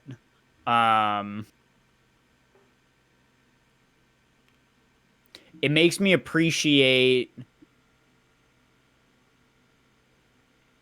I'll say it like this. It makes me appreciate learning new things about you, actually. Okay. Right? Because, we talk about League. I know you're going to talk about Cloud9. I know we're going to, maybe go here. We'll go there. Or, we can always go to Kendrick. And, me and you vibe on, like Vince Staples and J. Cole. We both love them. But it's like I'm actively learning something new about you when these are the ones that are on your list. It tells me just a little something different. So yeah, it's fascinating. It's very cool. I like that. Yeah. Well, and that I didn't realize that you enjoyed folk music. Like a good bit. Yeah, a good bit. So I it tickles with that it tickles that enjoyment of poetry for me. Okay. I really like the written word. And like what you can do with alliterations and simile, metaphor, all that kind of stuff. I just love it, and I think folk writers do it the best. But speaking of the written word, my number 5, again, begrudgingly, he had to be so far down the list, and he's probably higher on yours if he's on there. My number 5 is Lupe Fiasco. Okay, gotcha. Now, there's a lot to say about the guy, but I think overall what makes him my number 5 is the strength of catalog and individual project. His albums are so concise and so tight. You can tell thematically they are well conceived. I think of Tetsuo in Youth. I think of The Cool. I think of Food and Liquor. I think of Drogas. Every outing, he's hitting it out the park for me. He had the one hiccup, and this is like a bit of a difference in taste between me and you. I think Lasers was a bit of a miss. Yeah, I know you're not a huge fan, but even that was like, there were reasons for that being released in his career. I don't, hold it against him. Oh yeah. But I think more often than not, his projects were on a different level, and he was writing with an intention that isn't seen too often.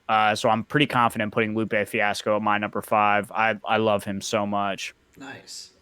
Yeah, I know like Tetsuo and Youth is like a really, really cool concept album and everything. I Very enjoy much it a so. lot. Like, even though I do enjoy lasers, I feel like I enjoy that as more of like singles and certain songs. Like Sure. Tetsuo and Youth Sure, is it's funner to definitely like turn up to. yeah, Tetsuo and Youth Yeah. is definitely like a just really cool like complete album to listen to. So You'll play it front to back. oh yeah, absolutely. Yeah. So Now, and this is going to be a point I'll probably bring up again during our album conversation, but skippables. Lupe has very few skippables. that's true. I like that is um a category that I think of when I think about music is like how often am I skipping your songs? Lupe, not too much. Yeah. So he's a solid 5 for me. But continuing up the list, don't want to give any one person, some favoritism. Who's your number 4? So my number 4 is Kanye actually. So Hell yeah. not to reiterate too many of your points, but I really agree. I don't think he has had really a bad album that he's put out. Jesus is King, even like I know some people don't like it being a more of a gospel sound and everything, but I enjoy it. Like there's some really solid songs on it. Yeezus took me a little while to really vibe with. It was such a different sound. I think and very experimental, especially when it came out. I didn't, and that was also around the time where I was just getting into rap a bit more, so Okay. it was a bit much for me at the time, but it has grown on me a lot over the years. And yeah, I think like The Life of Pablo is definitely, I would put that as my favorite album of his for sure. Like it's it's something that I find myself going back and listening to different songs from and different parts of like more frequently than his other albums. Right. So that's the primary reason I would put it at the top of my list in terms of his albums. Um, but yeah, like he doesn't have a bad one out there. So, He really doesn't. So yeah. Nice.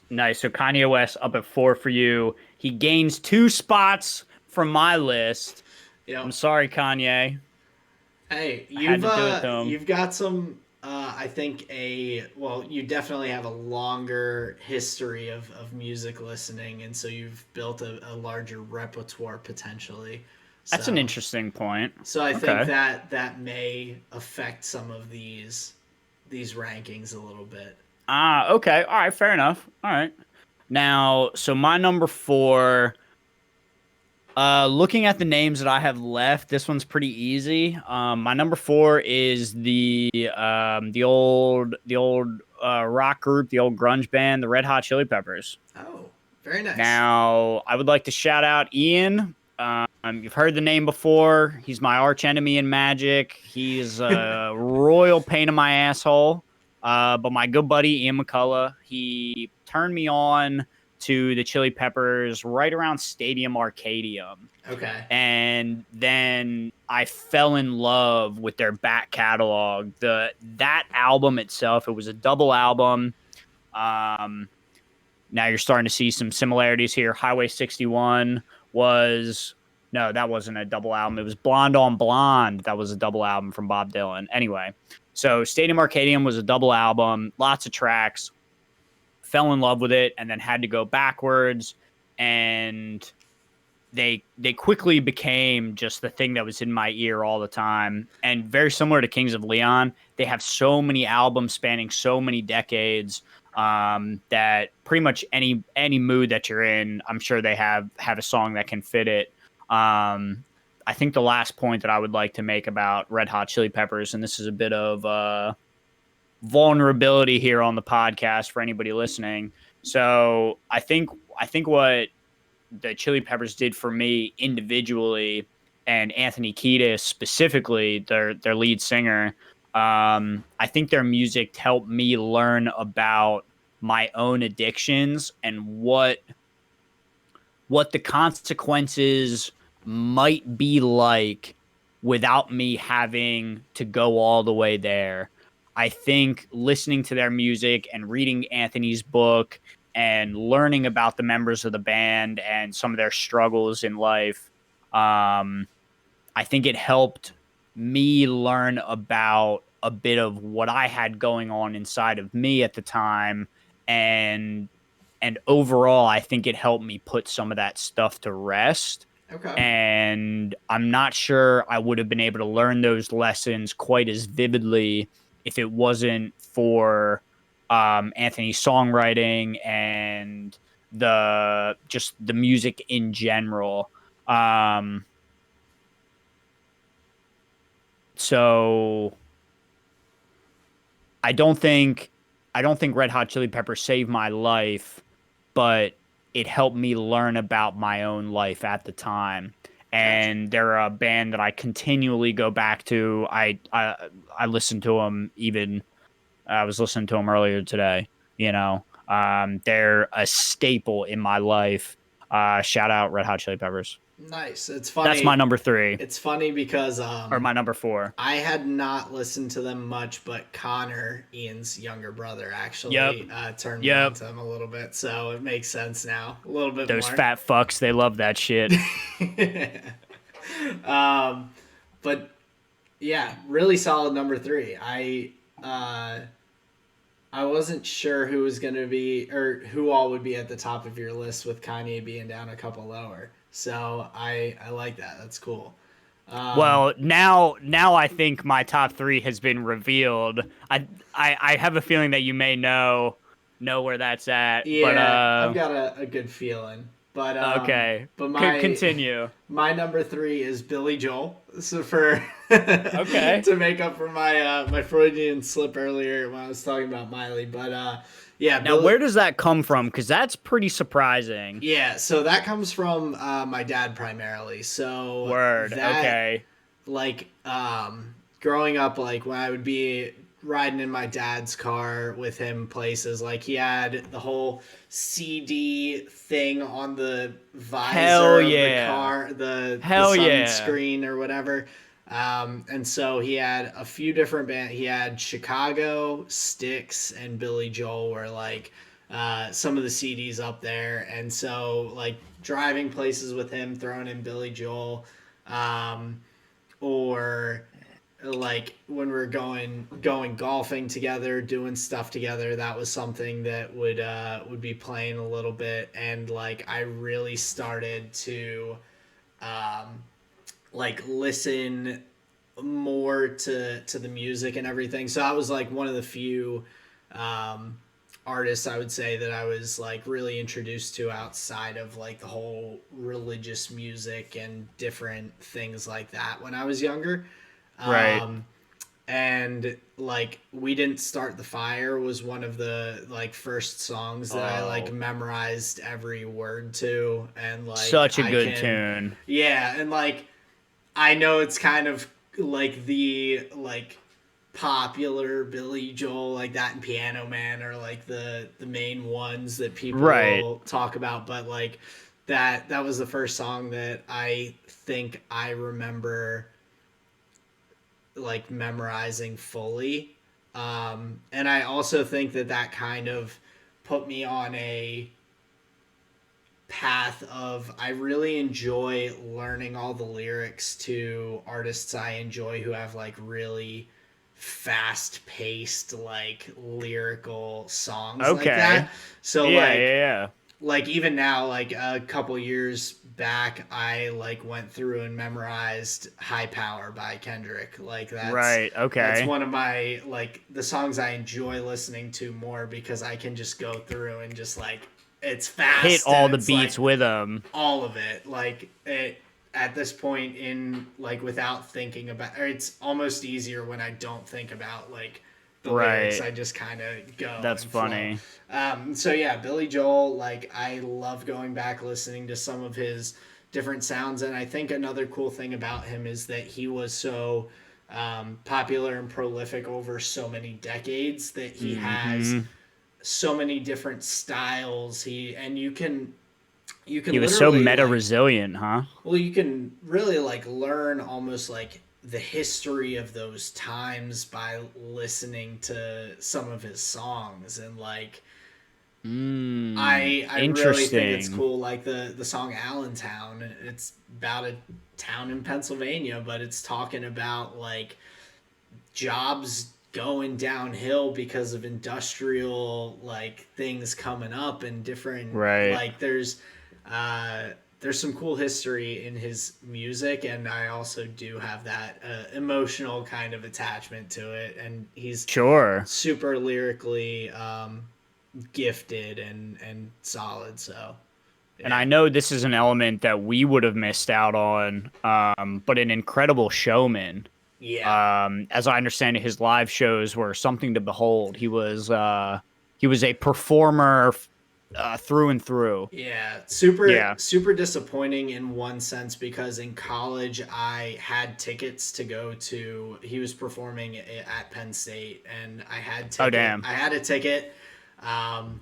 My one class scheduled an exam for the time of the show. That's so brutal. And I tried really really hard to like be able to reschedule my exam and take it at a different time. And I did the stupid thing and was honest with my teacher about why I was trying to reschedule. Oh, right. I was like, hey, Dude, I respect it though. I bought this months ago. I'm really like, I really want to see him. Is there any way I can make this up or take it early or like something? And my teacher was like, sorry, that's not a academic reason to miss the exam time. And I'm like, no. Oh, scumbag. Scumbag professor. I wish I could have had the opportunity to see him live, but maybe one day if he's still touring it at any point in the future. But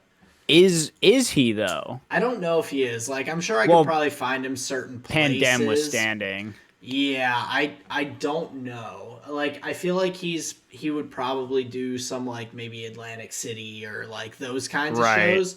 So I might still have an opportunity, but he's also getting a bit older. So he's getting up there. Yeah. I don't know how possible that would be. But I also have a number of his albums on vinyl, which I really like as well. Oh, hell yeah. Yeah, that's awesome. Yeah. Nice, dude. Okay. So that's my number 3. Billy Joel. All right. Yes, sir. So now, looking over here, I think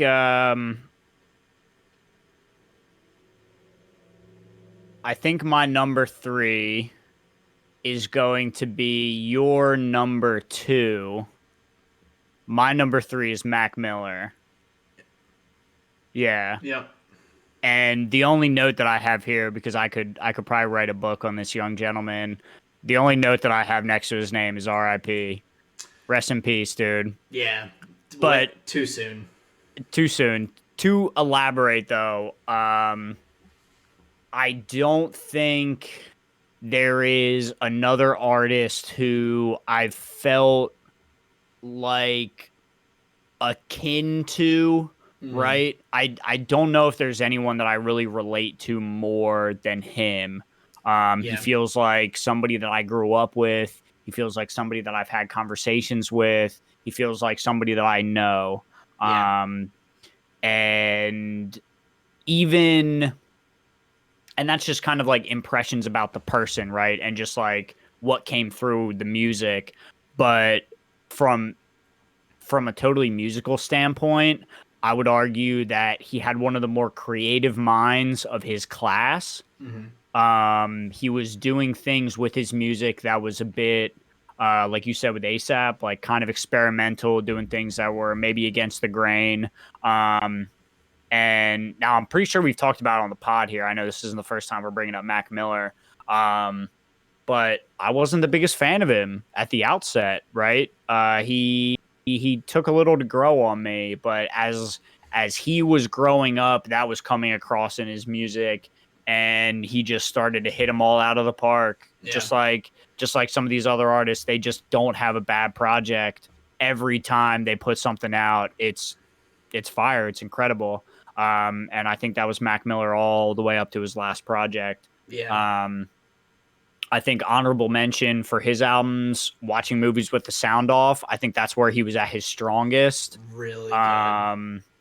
Even Faces arguably is right around there too. Yeah. I love that project so much. That project kind of lives in my head. A lot of those choruses and a lot of the lines. So yeah, rest in peace, Mac Miller. He's my number 3. Yeah. Well, and so getting up to the top 2, I'm sure you know that mine was tight between Drake and Nickelback, but dude, I knew it. I knew Drake was gonna be at the top, you scoundrel. Dude, the views are so good from up there. I planned that joke from the time that we decided to do this. I was like, that's so funny. I was like, oh boy, Nickelback and Drake, dude. Hell yeah. So my number 2 being Mac Miller, just yeah, like I'm following your lead on that for sure. I think he is someone who you can really feel, or who I felt really like I knew him as a person without ever having met him or seen him live or anything. Like seeing, and I feel like I can relate to a lot of his stuff as well, like growing up from being this kind of wide-eyed, fun-loving kid, going through some different things emotionally and mentally, and kind of growing through it. And his albums just like hit it out of the park for me. So it's like I just love going back and listening to his stuff. It's easily one of, I mean, he and my number 1, who I'm sure everyone can assume by now, are easily the top 2 artists that I listen to, like, by far. I think Spotify at some point, like, not that long ago, sent me a little notification that was like, you're in the top, like, 0.5% of all Mac Miller listeners on Spotify. Dude, that's sick. I was like, yeah, it sounds about right. That's sick. Dude. Yeah, I love that. When I got that, I was like, yeah, makes sense. So right. Hell yeah, that's awesome. Okay. So I think I know your number 2, but I'm gonna let you. Well, my number 2 is your number 1. Oh, okay. I had it flipped then. I'm pretty sure. Which would be Kendrick Lamar. Yeah. Yeah. So okay, then I think I know who your number 1 is. So then again, just like I had with Kanye, the only note that I have next to Kendrick is GOAT. That's all I put when I was trying to think of, like, oh, what do I want to say about him? That's all I could think of, man. He hasn't missed once. No skippables. None. It's except for Mortal Man. I think a 12-minute track, you're allowed to skip that. That's fair. Yeah. I don't need to hear Dead Tupac every day. Thanks. But yeah, so good, and as my number 1, I'll like just hop on board as you're talking about him. But like, yeah, no skippables. Like, yeah, his albums I love going back and listening to as a whole. Like, there are so many awesome hits, but I feel like he really the themes of his album and the different things he talks about, whether it's growing up in the area he grew up, or living as an African American man or black man in today's society, or the different things he goes through in his albums are phenomenal. GOAT. Yeah. There was an element to each of his releases that was so much anticipation. And I don't get that giddiness about too many things. Me either. But often when you would hear, oh, Kendrick's back in the studio. Oh, it's rotation time for Kendrick. My mouth started watering, man. Well, I would get very excited. we talked about it when we saw that thing this past summer about him like potentially being out recording a music video. Oh yeah, we were like, all over that shit. Is there an album coming by the end of the year? Like, let's Yeah. go. Like, we're pumped about it. So I'm not sure I've ever checked for someone's music more heavily than Kendrick. yeah. Just phenomenal. The lyricism is on a different level. He is the voice of a whole population in our country. I know Yep. that he has his finger on the pulse of what his people are really feeling. And I think he encapsulates it in music form better than anybody. His live performances are fucking amazing. His socio-political takes are relevant and poignant and well received. Yeah. I don't think there's an individual doing it better than him right now on a more consistent basis than him at such a high level, right? Like the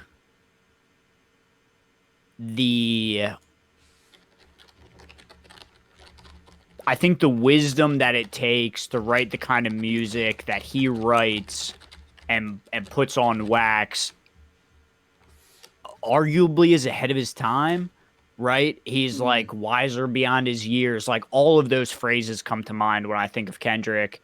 And just sonically, he doesn't miss. Yeah. He doesn't miss. He's got that soul. He's got the bars. He has that true essence of what hip hop really is. I think Kendrick's every element of it. Yeah. No. He's Earth, Wind, Fire, and Water, man. I would definitely agree. And so yeah, I guess getting on to since that's my number one, getting on to your number one. So, let me just write this message. I apologize. My number one, which maybe you guessed, my number one has been a teacher in life in general and has acted a bit as a surrogate in many ways. And I think overall has taught me a lot about what we're supposed to be doing here. My number one is New York's own Jay-Z. Yep. Yeah, I thought he would be your number two, but I'm not shocked that he's your number one either.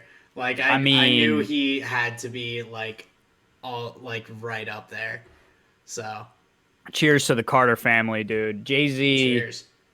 Cheers. He's a mogul, he's a father, he's a husband, he's a rapper, he's a hustler, he's a I mean, we talked about it the other episode where we were talking about how he's like taught people through his music how to like come up and secure their money and like be a professional person and like to grow themselves through that. And so yeah, I feel you.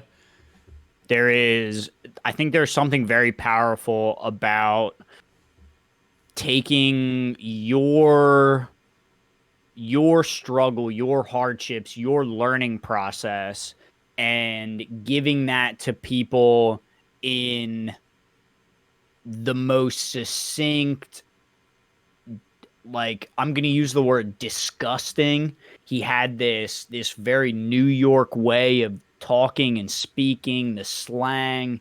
He was vulgar. He was mean. but at the same time, you could tell that the things he was speaking about wasn't from a place of luxury, right? Yeah. It all seemed and sounded urgent and imperative, and if we weren't doing this, uh, we're out of here, you Yeah. know? Um so I think as a musical artist, he's up there. As an icon, he's up there. As a role model, he's up there. Um, I think the gentleman Sean Carter ticks a lot of boxes for what you want in an individual to look up to, Yeah. and I think draw a little circle. This goes back to what you were saying about the League of Legends casting, where we're like coddling children in a way, right? We want to avoid cursing and we want to avoid showing them this and, oh, no guns, no violence. But I think through the very raw imagery that a hip hop artist like Jay-Z used during my impressionable years, I learned a lot about what it is to be on this planet, right? Yeah. And that You is learn real invaluable world. information. Yeah, you learn a lot about the real world Right. from him and how Like, yeah. he taught me shit that my dad could never teach me Yeah. about what it is to be a man, about what it is to be a community member, about what it is to provide for others. Like, there are my dad provided for me very well. I think I misspoke right there. No, But I know. Yeah, I know you didn't mean it in like a negative sense to your dad, but like more in a right. positive sense of like the impact that Jay-Z has had on communities and people, and like, yeah. Yeah. And I don't think any of that can be understated. And his albums are I go back to them all the time. Not only are they like historically relevant, but I think mechanically very relevant. Yeah. I think some of the best bars written in hip hop were penned by Jay-Z. Yeah. He's definitely phenomenal, and I knew he would be up there on your list, so Hell yeah, yeah. man. I mean, I'm an open book, you know. No, definitely not. But yeah, I guess that wraps up our lists. I guess next week we can hit some maybe of our honorable mentions when we go through albums. Yeah, I think that's Because we're fine. getting a little long here, but Yeah, we're in like 2.5 hour range here. I had a yeah, feeling that this was going to be a long episode. but good. So Before we kind of turn off, the only thing that I wanted to say about making this list was I actually surprised myself when thinking of the list. Like, there were some names that like just didn't come up, and we'll talk about them next week. Some of the honorable mentions, but yeah, yeah, I think the list surprised me more than anything. So yeah, it was an awesome exercise to do, and it was it was fun. really fun to talk about. Yeah, I enjoyed it a lot, and I enjoyed like going through. I've got some new people to listen to. Joe Pug, gonna check There him you out. go. We got the recommendations, man. So yeah. Well, I think that kind of wraps us up for this week. So I think so. everyone, thanks for listening to the Tall and Short of It. You can find us on anchor.fm/tall and short of it. We're on YouTube, Tall and Short of It, and Twitter at Tall and Short of One, the number one. So hit us up. We're happy to keep putting these episodes out.